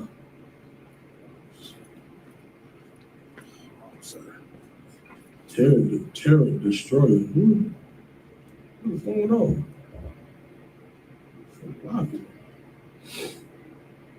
What do you call a black man who had a fight with his white girlfriend? Homeless. It's a locky. I don't know what's going on this. How you turn the sound back on? Don't know. To be honest with Hold on, let me see. I know what to you do. set up everything? Yeah, but I had got two to do. You probably gonna have to let me see. You probably gonna have to click where the sound come from. No, I got Oh, it's sound. on. It's No, I on. got sound. If y'all can hear me, type one in the chat. Because I can hear. If y'all can hear me, type one in the chat. Which one you on, sir? Yeah, we got sound. Hey sis, Yakuna, I don't know what's going on with your sound, but we got sound on this side. Yeah, somebody type in the chat to the sister that she might need to adjust whatever setup that she got because there is sound over here. All right. So other than that, now I'm gonna answer this. Okay. So young man Guillermo Mercado, you know what I'm saying? Good to have you in the building. Now, Terror Destroyer, what do you call a black man who had a fight with his white girlfriend? Is that a question, or are you trying to be facetious? Because I don't understand what you're trying to do. Like, are you trying to expose the black man for having a white girlfriend, or like, what are you trying to do? Because if he had that woman before he came into the truth, that's his wife. You know what I mean? It is what it is. He made that decision. That's still his wife. He should love his wife. You know, just because, you know, if a man deal with a heathen before you come in the truth, you still got to deal with that heathen. Right. You know, you lay down with her, you got to stay with her. That's right. So I don't know where you're getting at, but, you know, we ask, like, real questions here. All right, so back to what I was saying. So what was this? Like, thou has gained thy brother. right. So if you go to them alone and you keep it real with them and not be all passive aggressive, Right. then you can gain a brother or sister. Right. A brother or sister, like I would respect a brother. I respect the man more when he come to me and say, hey bro, let me holler at you. Right. You know what I'm saying? Not on no trying to sneak me type stuff, not on no trying to, you know, be grimy, but he really put me to the side and holler at me like, hey bro, I don't know if you noticed, but back then you stepped on my shoe, bro. Like, you know what I'm saying? I know it was a lot of chaos going on, but like you stepped right on my shoe. Look, I'm gonna show you right here. Like you see the scuff mark on the fresh forces, my guy. Right. Like what's going on? I'm like, oh man, damn, bro, I didn't even know how that. Like real talk, it was just a lot of stuff going on. You know, it's packed in here. Right. You know what I'm saying? I really ain't even see you, fam. Like I wasn't trying to. You ain't. That don't mean you weak. Right. Just because you tell a brother, my bad, bro. You know what I'm saying? Right. It just means like you know how I feel. Right. That's right. If it happened to you, you would know how I feel. So that brother, you just gained the brother. Now next time you see that brother, both of y'all could be some gangster. Both of y'all could be like real straight, like really about their life. And both of y'all come to that type of, you know what I'm saying? So next time you see bro gonna be looking for you like, hey bro, what's up, bro? You good? Yeah, you know. And then if there's some stuff pop off in the club, he gonna be the one that's gonna have your back. That's right. And y'all gonna be in there tearing up the whole club, just y'all two. Right. You see what I'm saying? So that's how you gain a brother, and that's how we gain soldiers for the Lord's army. You understand what I'm saying? By keeping it real and not being passive aggressive and just being straight up like, my bad, bro. You know what? I stepped on your shoe, fool. Like that. I ain't trying to do that. I didn't even know I did it. You know what I'm saying? Right. And half the time that be most of the cases. Well, half the time a brother don't even know he offended you. That's right. You know what I'm saying? And a lot of stuff too, we got to stop being so sensitive too. Like a lot of stuff that'll be offending us, it really be weak as hell. Right. Like we really got to stop being so offended at every little thing too. You know what I'm saying? Like we not used to like certain aspects of life. Some of us have went through some rough stuff in life, so we can understand on that level. You know what I'm saying? But a lot of us haven't really been through a lot of stuff. So any little thing happen, you sensitive to it. Right. Like we can't be doing that. We got to be more, you know, understanding and everything. Right. All right. So there's no questions online. Anybody? So only Mari can hear. Nobody else can get sound because she the only one type 1 in the chat. I'm gonna check on YouTube real quick to make sure we good. I mean Facebook.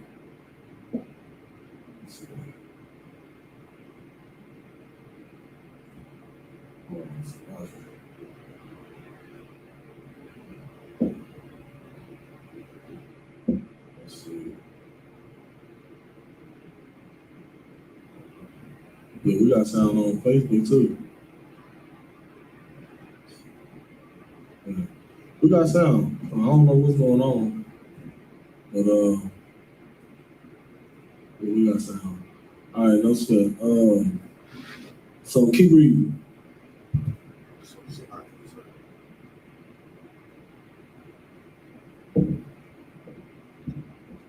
Verse 16, but if he will not hear thee, then take with thee 1 or 2 more, that in the mouth of 2 or 3 witnesses, every word may be established. So now, like, you gotta, if you go to that brother and they don't hear you, then it says take to thee one or two more in the mouth of 2 or 3 witnesses, every word may be established.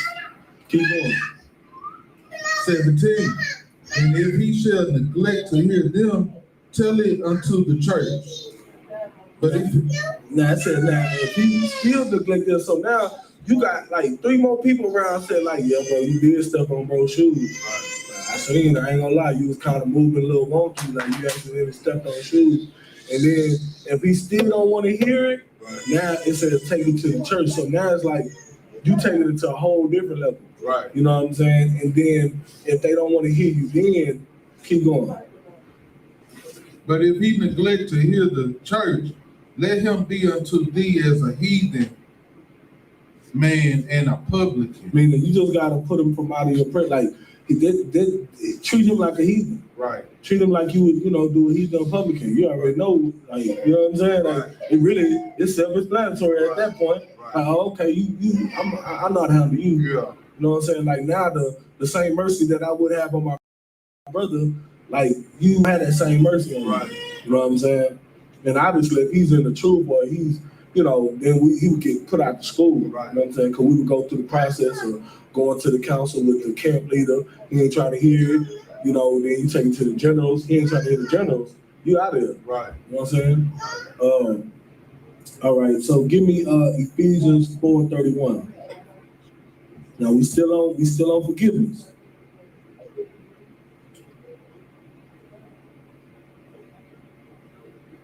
Con out of one con. This is the book of Ephesians, chapter 4, verse 31. Mm-hmm. Let all bitterness and wrath and anger and clamor and evil speaking be put away from you with all malice. 32. And be ye kind one another, one to another. Like, Tender-hearted. let me go back to that first, like let all this is heavy. Let all bitterness and wrath and anger and clamor and evil speaking be put away from you with all malice, meaning like all that evil intent in your heart, all that wickedness, all them evil things that you want to say about your brothers and sisters, and you just got all this bitterness. You just, like some people just mad for nothing. Right. Have you ever met somebody that's just mad at the world for nothing? Like, what are you so mad for, bro? Like, what do you say? Why are you? It's gonna be all right. Right. It's not like, why are you so upset? You know what I'm saying? Like, you just mad for nothing. Just like, you can't even enjoy life like that. Right. Like, you just mad. You just wake up mad at the world. Like, come on, bro. It's not that serious. Put all that away from you with all malice, meaning all evil intent. Put that away from you. Like all that evil intent, all that evil thoughts and just bitterness in your heart, let that, put that away from you. Right. Keep going. And be ye kind one to another, tender-hearted, forgiving one another, even as God, for Christ's sake, have forgiven you. That's what we gotta do, man. Right. Like, we gotta be more accepting, and we gotta be more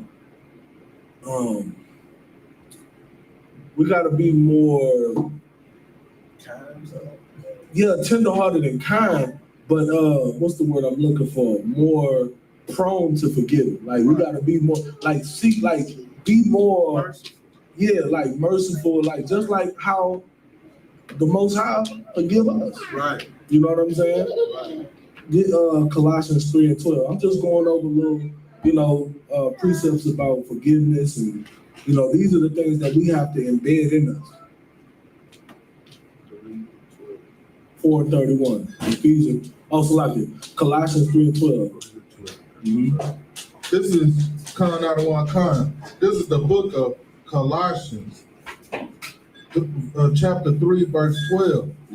Put on, therefore, as the elect of God, holy and beloved, bowels of mercy, kindness, humbleness of mind, meekness, long suffering. See, that word long suffering is very heavy, because that's what we're doing here. Right. Like we have to understand that we long suffering. Right. So we understand that we in this thing long suffering, that means we're gonna be more prone to, you know, forgiving. Like we're gonna be more prone to, you know, being merciful. Right. And being more kindness to each other and being more humble, because we all in this melting pot together. Right. Like we all in the, like we went from the pot, like you know what I'm saying, from a pot to a kettle. Right. Like we in it together. We went from being hung on trees to being, you know, putting knees on our neck. You know what I'm saying? Like we still in this thing suffering together. Right. You know, back then when our forefathers and stuff, when they were getting hung from trees, you think they would? Do you think they even had time to beef with each other like that? They going through so much oppression from the you know what I'm saying, the oppressor, that we have time to beef with each other. That's right. The only reason why I would beef with you as a slave is if you want to do what they do, like if you conforming to what they got going on. Yeah, to do like if you, like the house in the field, like if you, but they was turning us against each other. Right. So, but that's the only reason why we would be beefing. Right. You know what I'm saying? Like if you trying to, I'm telling you, man, we need to, like, man, look, I got a good escape plan. I know we can make it, even though we might not make it. Right. I'm trying to get up out of this thing. You like, man, I don't know, man. I'm gonna go tell master. Like now I'm beefing with you, bro. You gotta go. Yeah, like you gotta go. Okay. You know what I'm saying? You got to go. Like you gotta get up out of here. You know what I'm saying? Like that's the only time slaves we should have been even beefing with each other. Right. You know what I'm saying? But other than that, we going through this like process of oppression together. Right. We don't have time to be fighting with each other and beefing with each other. Right. We need to be understanding that we got to long suffer through this together. That's right. Keep going. Verse 13. Forbearing one another and forgiving one So another. that forgiving one another, man, we gotta forbearing. Like, man, I gotta go and put up with this. I know bro a little weird, you know what I'm saying, his own little way, but I'm a bear, you know what I'm saying, because everybody got their own personality. Right. Everybody got their own spirit. And believe it or not, like, that brother he gonna come in handy for something one day. Right. Like, you may think he weird into himself. He might be the smartest computer technologist that you ever seen in your life. That's right. He may be weird as hell though. Like, and you know, stick to himself and stuff. Like, bro, weird over there. Right. He probably, because all he can do is, he's such a genius, all he can do is think about numbers in his head. That's right. And you don't even know what's going on in his head. Right. Right. Just like he got to bear with you walking around like you, Debo. Yeah. Right, he got to bear with that. He don't like to deal with that. Like, he don't even like people that try to be all aggressive. Right. So he stands to himself, man. But his mind, he forbearing you because he like, man, that's, you know, that's how he is. Right. He just walk around terrorizing people. Right. But a lion and a sheep can dwell together. Like, what's that scripture? It's a precept about two ferocious. I remember exactly the type of beast that the Bible is playing, but it's talking about Israel. Right. And it's talking about how this ferocious beast can get along with this, you know what I'm saying, at one point would be prey. Right. And we can dwell together in harmony, you know what I'm saying? Right. So you got the Debos from the hood dealing with the, you know, the brothers that ain't really about that life, and we can come together and we can like pick up where each other slack off. Right. Like that's how you fight a war. Go ahead. Because you need brains and brawn. Yeah, you need it both. Right. You know what I'm saying? Like you need the aggressive, you don't want to tone down. Or that's one thing I learned. Like as I came in the truth and I started getting ranked and dealing with my brothers and stuff, like you don't want to tone down nobody's like aggressiveness. Right. Or how can like try to change them to be somebody that they're not. Because you need that. You need that soldier. Like go ahead, sir. Curve the countenance. Huh? Curve the countenance. Curve the countenance. Yeah, like you don't want to do that. Right. Because that brother you need that soldier like that just eager to fight and stuff, because he's gonna be on the front line. Right. But then you got the brother that's like laughing all the time. Like I learned this in Hebrew Academy, like the ones that laugh and joking, you don't want to stop that either. Right. Because you need that balance. Right. Because you're gonna go through some days where it's like, man, you going through it. But that brother that's always smiling and laughing, he gonna come along and he gonna say something funny, he gonna cheer you up. Right. Like you don't want to take away from nobody's spirit, bro. Like everybody got their own spirit and it's a balance. Like I learned that with the men above me. Like I may get checked over here to the point where like I feel like command like General YAHANNA, when he check you, he make you feel like this small. You know what I'm saying? But then you got another brother that may come talk to you in a way where it's like he embracing you as his brother, but he's still checking you. Right. But you don't feel the checking. You feel more love, but you understand the checking. That's right. It's different. Right. You know, we got to deal with each other's spirit in different ways. Each brother, and I also noticed how General Muhammad also check brothers differently. He check your spirit first.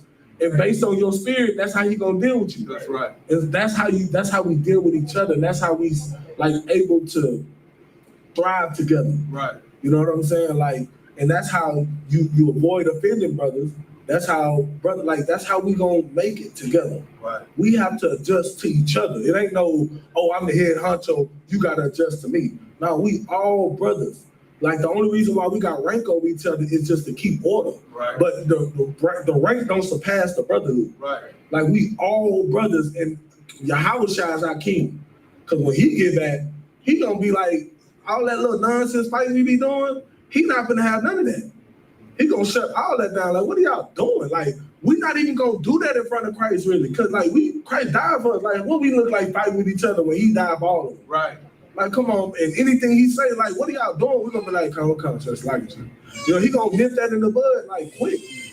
So why not, like, right now, we supposed to be prepared, building the kingdom here on earth. Let's prepare now. Right. Like, why we gonna wait till Christ get here to start saying, hey, my bad, bro, Salaki, I offended you, bro. Right. We gonna wait till Christ get here? Right. All right, let's do it now. You know what I'm saying? Let's dwell together in harmony now. Right. Like, to prepare for that. Like, come on, bro. I don't want to be in camp having to watch my back because I know you over there mad at me for no reason. Like, you know what I'm saying? Like, what kind of, you gonna let somebody penetrate your camp and stab me up? Like, come on, bro. Like, go to counsel. Counsel is bro. If you don't take me to counsel, you don't love me. Counsel is love. That's how I know you love me. Because you done took me to counsel. That means you, it's like, despite how I would feel about it, you love me enough to take me to counsel, knowing that I might not like you taking me to counsel, but you did that to better our relationship. Right. So that made me look at you like, dang, that bro knew I wouldn't like that, but in order to build our relationship up, he was willing to do that. Right. That's love. You gotta do the things that's hard. Loving each other is hard, especially with all the things that we've been through. All the trauma, all the PTSD, everything that we've experienced, everything that we've done to each other. It's hard to love one another, but that's what we gotta do. Being in the truth is not easy, it's hard. Who said, like, I don't know what people thinking, it's like this is supposed to be some kind of, like the grass is greener, like, no, like, you ain't coming in the truth because the grass is greener. You coming in the truth because it's the truth. Right. Like, the truth hurts. Yeah. You know what I'm saying? The truth is hard to swallow, but you gotta swallow it. Right. You gotta digest it. All right, is there some more now?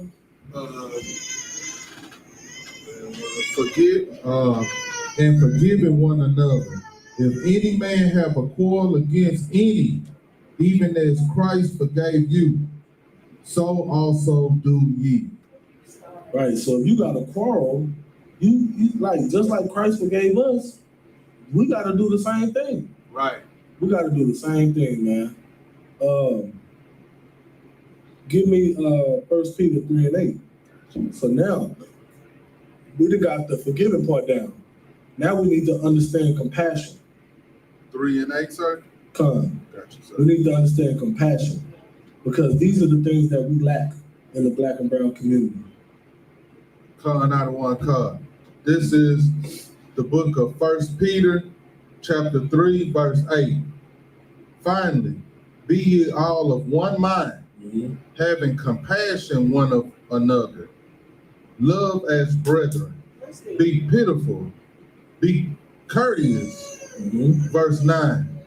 Not rendering evil for evil, or railing for railing. Evil for evil. Like, when it comes down to like that evil for evil stuff, right, leave that for our enemies. Right. Like, that's not for each other. Right. Like, evil for evil, that's for when that time comes, when it's time to let loose on our enemies, that's what that's for. You know what I'm saying? Leave the evil for evil out of it when it comes to our people. Right. Like just because they did something to you, now you gonna premeditate something back. You know what I'm saying? Like what are you gaining from that? When the Lord, I'm telling you something, like, and sometimes it don't happen right away. Sometimes it takes time, but sometimes it do happen right away. Right. The Lord will deal with anybody that come up, like anybody that harm you or come up against you, the Lord will deal with them. I guarantee it. Like I done witnessed it for myself. Sometimes it happened fast. Like I'm talking about right away. Sometimes it was like the next week. I'm like, dang, that happened? Wow. You know what I mean? Like it was mind blowing. Right. And then sometimes it may take a little bit of time. You know, a year later you'll hear something about you beat and forgot about the person that wronged you. Then next thing you know, somebody come to you like, hey bro, you don't know what happened to such and such? It happened to such and such. Dang, man, I remember last time I talked to that person did this and that to me. What happened to him? Oh man, shoot, they got killed. Ooh. Dang, that happened for real? Right. Like, you know what I'm saying? The Lord is gonna deal with anybody that wronged you. And if they don't see, like, repent, right, the Lord gonna deal with them. Right. You know what I'm saying? Like, I hate to bring it up, but some of these sisters went out and committed adultery on their man. Right. The Lord, like, swift, like, it happens. And then when it happened, everybody be all quiet, like, dang. But the Lord did that. Right.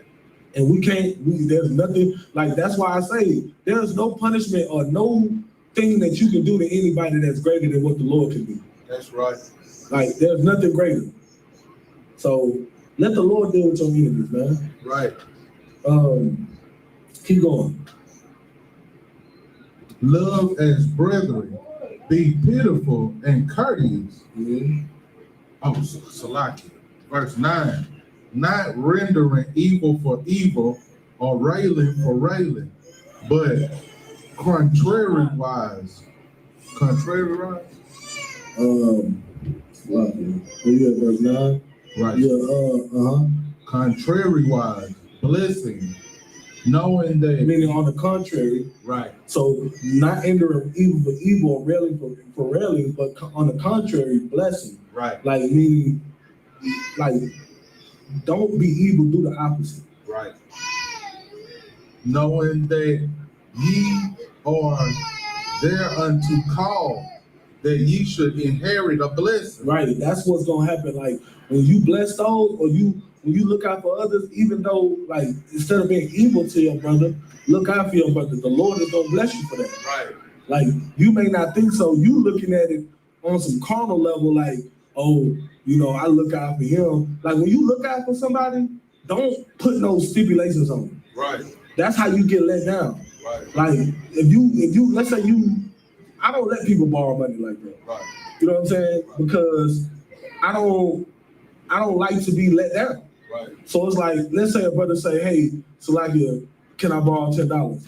If I got the $10, I'm gonna give you the $10. That's right. I'm not gonna let you borrow it. Right. Because why am I putting, you know what I'm saying? Like, that's putting you in more of a burden. You already need $10. Right. Like, what makes you think you're gonna be able to pay it back? So I'm just gonna give it to you. You might be able to pay it back. But and then if you want, you know what I'm saying? And 9 out of 10 times, it's gonna come back. Right. The Lord gonna bless you, and that brother gonna bless, like, that brother gonna come back when he really got it, and he gonna look out for you first. Right. You know what I'm saying? Because you looked out for him when he had nothing. Right. So now he got it. He gonna be like, now I remember that brother just gave me $10 when I needed it. I'm about to get him there. You know what I'm saying? Like, I done hit the lottery. I'm about to give him $100, $1,000. Right. You know what I'm saying? Buy him a car, whatever. But the spirit is, I remember when I didn't have nothing, and he looked out for me. Right. I asked him to borrow $10. He gave it to me and said, I don't need to pay it back. Right. Like, that's how you get your blessings. Do it for, now I'm not telling you not to, but I just don't do it. Right, right. There's nothing wrong with it, but if you're gonna do it, don't make sure you don't charge no usury, meaning no interest on it. If you're gonna let a brother borrow $10, make sure if you want your money back, don't say, hey, you give me 15 back. Right. No, he borrowed $10, he paid $10. Right. You know what I'm saying? Keep going, Salakia. That was just a sidebar. Con out of one con. It's still brotherhood though. Right. Still dealing with your brothers righteously. Go ahead. Verse 10. For he that will love life and see good days. Let him refrain his tongue from evil, and his lips that they speak no guile. So it says, for he that will love life and see good days, meaning you want to like enjoy your life, and you want to get to a point where everybody get to that age to where they just want to enjoy life. You want to enjoy the fruits of the things that you done built, you know what I'm saying? Or the things that you done worked hard to manifest. You just want to enjoy those things. You had all your fun, like you did all your crazy wild stuff. Now you're at that age where you just kind of want to just live life and enjoy it, man. Like have peace and just, you know what I'm saying? Everybody gets to that point. Well, when you get to that point, you gotta refrain from evil, your tongue from evil. And it says, and his lips that speak no guile. Like you gotta be that type of person. You know what I'm saying? You gotta refrain from that stuff. You gotta what you want back from people, you gotta put in. Right. Like what you want back. You know what I'm saying? Keep going. Verse 11, let him eschew evil and do good. Let him seek peace and ensue it. Verse 12, for the eyes of the Lord are over the righteous. For the eyes of the Lord are over the righteous, not the wicked. You know what I'm saying? The Lord is watching over, like he not, like you out here sinning, he don't even hear your prayer. Right. Let alone is he looking out for you. Right. You know what I'm saying? Now, like in certain cases, I know there's a thing where the Lord, like, he's never gonna forsake his people though. That's one thing about it, like his children. We are his children. Like I know when I was in the world doing evil, even though I know the Lord wasn't with me, it's like he still wouldn't let me just fall all the way. Right. Like you know how like that parent, like just because the Lord ain't with you don't mean he don't love you. So it's like any parent. Like if my child decides to just not run away from home, or leave her home and just want to do what she want to do, or whatever the case may be, right. I'm gonna wash my hands of her, but I'm not like, I'm still gonna worry about her. I'm still gonna be like, man, I hope she all right. I still want the best for her. Even though I'm like, you want to talk to me crazy, cuss me out, all right, you know what? Just don't call my phone in. Right. But in my mind, I'm still like, hey, man, I hope she all right. I hope nothing. I don't ever want to get a call like this and this happened to her. Like that's how the Most High is. Like it ain't no. This is not no magical, mystical thing. Like the same way, even though we can't fathom to think how the Most High think, you can still like understand that the Lord ain't gonna forsake you. Just like you wouldn't do your child like that. Right. You know what I'm saying? It's practical knowledge. You know what I'm saying? So like when I was in the world and I was tripping. Like the Lord let me trip, and He let whatever happened to me, bad stuff happened to me. But for some reason, it's like He did stuff to like make me follow this path, and He is like He knew I wasn't set to do that forever. I would He just let me go bump my head. Right. And He was like, all right, let me just throw him this and see if he come on, you know what I'm saying? Come on home. Let me throw that in his path and see what he do with it. And that's what it's like. The Lord was just throwing little things in my path and see if I'm a follower. And that's what I ended up doing. I ended up following it, and here I am, right here in the home of the truth. Right. Most of Barakatah Yahweh Yahweh Shah. You understand what I'm saying? Like, I thank the Lord He didn't just let me go and follow. That's right. And I'm pretty sure that's all of us in here. Right. All of us in here probably had a moment in life where we were just like, man, to hell with this stuff, and we gonna do what we want to do. And the Lord just like, you know what? I'm gonna let you bump your head. I ain't gonna let you kill yourself. Right. You know what I'm saying? And He scooped us up and put us on a path to where, now we look back like, dang, now we ain't got no excuse but to serve the Lord. Right. We done went through all that, and He still brought us to here. You know what I'm saying? Yeah. Like we got scars and war wounds and stuff to prove it. Like we could be dead. You know what I'm saying? I'm saying not like we're supposed to be dead right now. Right. Like real talk. Like everybody I'm growing up with dying, and like every time I turn around, I'm looking on Facebook and this person dead, somebody close to me. I'm like, dang, I was just running with them. Right. Go ahead, sir. It's like it. Thank you, sir. If I could, not to make a long story, well, to make a long story short. Yes, sir. The day before we came here, they were shooting around my way. I came back in the house and my wife thought that I got shot. You know what I'm saying? And she was like, damn, I knew something about this Houston trip. You know what I'm saying? Sit on the floor, she crying, whatever the case may be. Right. You know what I'm saying? And I'm like, don't worry about it, we leave it. You know what I'm saying? We out of here. But in my mind, I know the Lord got something for us. Right. The Lord got something heavy for us, because I could have died that night too. Right. So, and that's in the truth. You know what I'm saying? Damn. So it's like, as we grow, we know that we got a purpose. We know that we're here for a reason. You know what I'm saying? We know that we got each other for a reason. Right.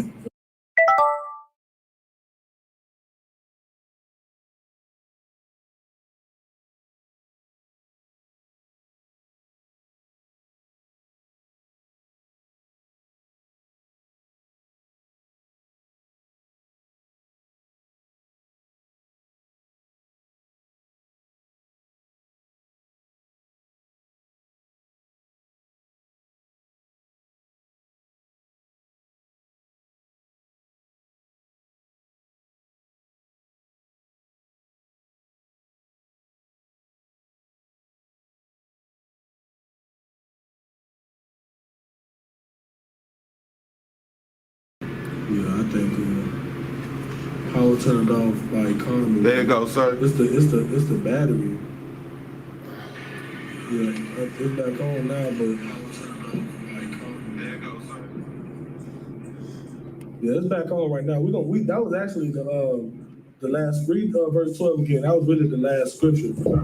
Yeah, like, you know what I'm saying? It's just so heavy that, you know, the Lord bringing his soldiers, you know what I'm saying? He bringing us together. Like, one thing Cap said that was so heavy is like, you come in the truth in your generation. Like, you know I had to be one of them same people back in the day, probably telling Moses, like, hey, bro, I hear you saying that the Lord saying this, but I want to hear it from myself. Like, and the reason why I feel like, of course, I know we have no remembrance of former things, but I just know myself. Right. And like, you know what I'm saying? If I was alive at that time, I know I would have been combating what he's saying, because I combat I don't follow blindly. Right. So like, if Moses sent Aaron down to talk to us, saying the Most High said this, I'm like, hey, with all due respect, Aaron, you know what I'm saying? I need the Lord to tell me himself, or Right. I need a sign or something. Like, Right, I need, right. like, I can't just follow what you're saying. Like, that's how I was. That's just how, like, my spirit was. Right. You know what I'm saying? Before I came into the truth. And I would have been one of the people, like, when the Lord started speaking and the mountains got to shaking, I go, oh, okay. You know what I'm saying? Okay, my man. Like, I don't want no problem. Like, that's just how I am, though. Yeah. And from now on, I'm kind of one kind, Yeah. whatever. Like, I'm Right. I'm locked in, and that's how I am now. Right. When I came into the truth, I had a lot of questions. I was like one of them, like, you couldn't tell me anything. Like, I've been like that my whole life. Like, you just trying to tell me something like, okay, I feel you, but I don't know, this might not be it still. And then, like, I mean, just these, like, in the truth, like, my questions get answered so flawlessly with the scriptures, and they don't even break a sweat. That's like the no hold, no sweat thing. I was like, damn, he just said no sweat. Like, it was my first time hearing no sweat. I'm like, damn, he just said no sweat. Like, I'm just like, what is, like, you know what I'm saying? It's just everyday life for them, and it was. Yeah. But on the outside looking in, I'm like, man, no sweat. All right, no sweat. You know what I'm saying? And here I have more questions, and he no sweat. Like, ooh. I'm like, damn, this is the real deal. Right. I can't refute none of this. Right. Like, when it got to a point where I can't refute nothing, I know I'm in the home of the truth. That's right. why I understand why people can sit here and say those words and leave. Right. I don't understand it. But hey, the Lord, that's, you know, Judas did the same thing. So, Right. you know what I'm saying? Like, what was written aforetime was written before I learned it. There's no new thing under the sun. So it is what it is. But go ahead and read that last, you know what I'm saying? Sometimes I get the, you know, going off on little diatribes, man. That's just the spirit of the Lord. Go ahead, sir. Well, good. The one that got me was John the Baptist. Right. That was Real real talk. He left the truth. But you know, with John, if I'm not mistaken, he never followed Christ. He did. He did? It was that time when he was in prison. Oh, He got okay. word of what Christ was doing. Right. And he was like, oh, you messing up. You doing this, you doing that. And he left the truth after he was in prison. Oh, okay, come. Yeah. That's crazy, man. Like, he know, like, knowing what Christ out here doing, you still like. That's why I don't understand Judas. It's the same Right. thing. It's like, we not even in that time. Like, I never got to see Christ in the flesh. You know what I'm saying? And it's just crazy how we locked in, how we are for our King, but they was out there watching him doing it. Right. And they still, Peter, his right hand man, like, denied him what? Like, come on, bro, like, that's crazy. But go ahead, Slappy. If I could add, remember, he fed all of them with the bread and the fish. Right, It told them the truth. right. When he died, it was just 11 of them. It's crazy. Crazy. So go ahead and read that last verse, man. We got to get right. Like, the whole purpose is the brotherhood, but also, like, we need to value this truth. Like, this truth is a precious gem that's undescribable. Like there is no description for it. There's only one in the world, like on the earth, in the universe. Like it's only one. It's one of one. And treat it like that. You know what I'm saying? Like it's priceless. Right. Like it is a precious jewel. Hold it to your heart. Like it ain't for everybody. You know what I'm saying? Like hold this truth steadfast and close to you dear. Like hold dear to it, man, because man, without it, like ain't no telling what we would really be. You know what I'm saying? So Salaki, but go ahead and read that last one. Con out of one con. This is verse. Oh, you want me to finish verse 12, sir? Read, you'll start from the top. For the eyes of the Lord are over the righteous, and his ears are open unto their prayers. To their prayers. For the Lord, the eyes of the Lord are over the righteous only, man. And his ears are open to their prayers only. So only the righteous, the Lord is like watching over. Like when you said, when you praying, you out here sinning, you pray the Lord watch over you. He's not watching over you. Right. You're not righteous. He's only watching over his righteous servants. Right. You understand what I'm saying? His ears are only hearing those who pray to him that praying to him that are righteous, following these laws, statutes, commandments, that love him. That's true love. Right. You know what I'm saying? Keep going. But the face of the Lord is against them that do evil. The face of the Lord is against them that do evil. You ain't got no brotherhood. You don't love your brothers. You out here sinning. You're not following the law. You don't care about the Lord. His face is against you. You are an enemy to the Lord, man. Right. You got to get right. You're gonna be like when we fall on our like the heathen nations. When the Lord come back and he have his wrath, that's why get Zephaniah 2:1 real quick. I got it on my shirt, but this is gonna be the one I'm gonna close out with. Like, you know what I'm saying? Like when you thinking you safe just because you're Israel. Huh? 2 and 1? Zephaniah 2:1. Gotcha, sir. Like when you think you safe because you Israel, like no, like just because you Israel, when it come time for the wrath to come down, it's gonna come down on you too. Go ahead.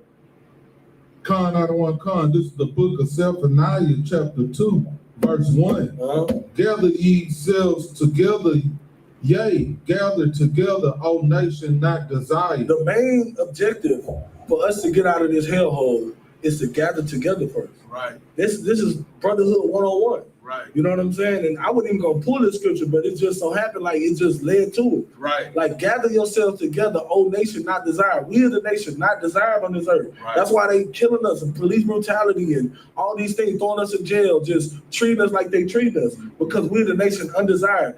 Our Hispanic brothers, our Native Indian brothers, same thing. Like we need to stop denying that we are alike. We need to stop denying that we are nigh to each other. Right. Like we need to stop hating on the black and brown need to stop hating each other. Black on black need to stop hating each other. Brown and brown need to stop hating each other. Right. Like we need to come together and conquer. That's what everybody knows it. No matter how gangster you are, how much you gang banging you doing, and deep down in your mind, you knew that brother that you banging against, if you stop banging against him and y'all come together, we could conquer the world. That's right. We could conquer the earth, and that's what we really meant to do. We really soldiers out here supposed to conquer this earth, man. Right, right. We supposed to be the ruling class over the earth. And we know it in the back of our mind because we like, dang, man, we out here taking each other family out. We real live killers and soldiers. Right. So just imagine we're fighting together, working for the Lord. Like, think about that. Keep going. Verse 2, before the decree bring forth. The decree is definitely coming. It's nigh. Like you got, like the signs of the times are here. Right. You know what I'm saying? But before the decree come forth, it ain't here yet. You got time. A little bit. I'm not saying how much, I don't know. But right now we got time as I'm speaking. Keep going. Before the day pass as the chase. Before the fierce anger of the Lord come upon you. Now, this is a warning, man. This is a pure, straight up warning from a prophet. Before the fierce anger of the Lord come upon you, man, gather yourselves together. It's time for us to stop fighting against each other and come together as one people, man. That's the only way we're going to get out of this hell. That's the only way we're going to be able to fight against this oppression, because this oppression is, they definitely together. They conspiring against you. You know what I'm saying? And there's no other way to do it. Now, the little Alabama thing, I get, most I agree. I get a little, that was just a taste, you know what I'm saying? Like, that's the start, that's the beginning. But we need that on a larger scale, but without, like, it don't have to be violence. You know what I'm saying? We got to do it in the spirit. Right. The violence, like thus said the Lord, that's gonna come later. But in the spirit, we need to gather together, come in this truth, and learn the righteous way of how to deal with it. And then we're gonna be able to. Then the Lord is gonna send for many hunters. Right now, we need to fish. You know what I'm saying? It's time to fish right now. Like it ain't time to hunt, but when it is time to hunt, be ready. Right. You understand what I'm saying? With that, make sure you pay your tithes to the men of the Lord. Pay your tithes to Commander General YAHANNA, www.ISUPK144.com. You know what I'm saying? Click the donation link. Pay your 10%. Like, that goes to the priests and prophets out here doing the work. You understand what I'm saying? Right. He could take and do whatever he want with that money, but instead he go out here and feed Israel, clothe Israel, make sure that we have all this equipment and classes and buildings that we can teach and bring out this truth. You understand what I'm saying? So pay Commander General YAHANNA those tithes, man, that 10%. You had anything you wanted to say, sir? With that, I'm gonna pass the class over to Officer now. I.S.U.P.K security announcements. You know? I.S.U.P.K security announcements. I.S.U.P.K started at 1 West 125th Street, Harlem, New York. Rules for new brothers and sisters. For new brothers and sisters coming to the school, they're off limits for 6 months. They're here to be saluted only. They're here to show themselves to the world. If they need transportation, the teacher will arrange it. After the 6 month period, if a brother or sister has an interest in a particular person, they'll seek counsel from the heads. Tithe, which is a commandment, like the brother just said, Numbers chapter 21, Malachi chapter 3, verse 8 through 10, means tenth in Hebrew, Ma'asherah, 10% of every penny of any increase the Lord gives you. If you want to be a trooper in school, start wearing all black, boots, shirt, pants, headband, and scarf. And we got the Feast of First Fruits on Friday. I believe Feast of First Fruits coming up Friday. Feast of First Fruit, right? One of the feasts is coming up on Friday. Get what you can't leave in your city. Make sure you at the feast, man. Don't miss the feast. We also got the Feast of Tabernacle coming up. The brothers is going to England tonight, going to UK. You know what I'm saying? Going over there to King James Castle. Right. You know what I mean? So y'all make sure y'all tap into this truth, man. There's so much powerful stuff coming out. I mean, brothers going to England, man. I remember it was just a small place. You know what I'm saying? Now it's all over the earth, man. Right. It's taking over, man. The Lord is. It's the feast of blowing up the trumpet. Blowing of the trumpets, like your memorial blowing of the trumpets. You know what I'm saying? Make sure you come with your with your garments on. You know what I'm saying? Right. Garment up. I mean, it's actual. It's a high holy thing. It's not observance.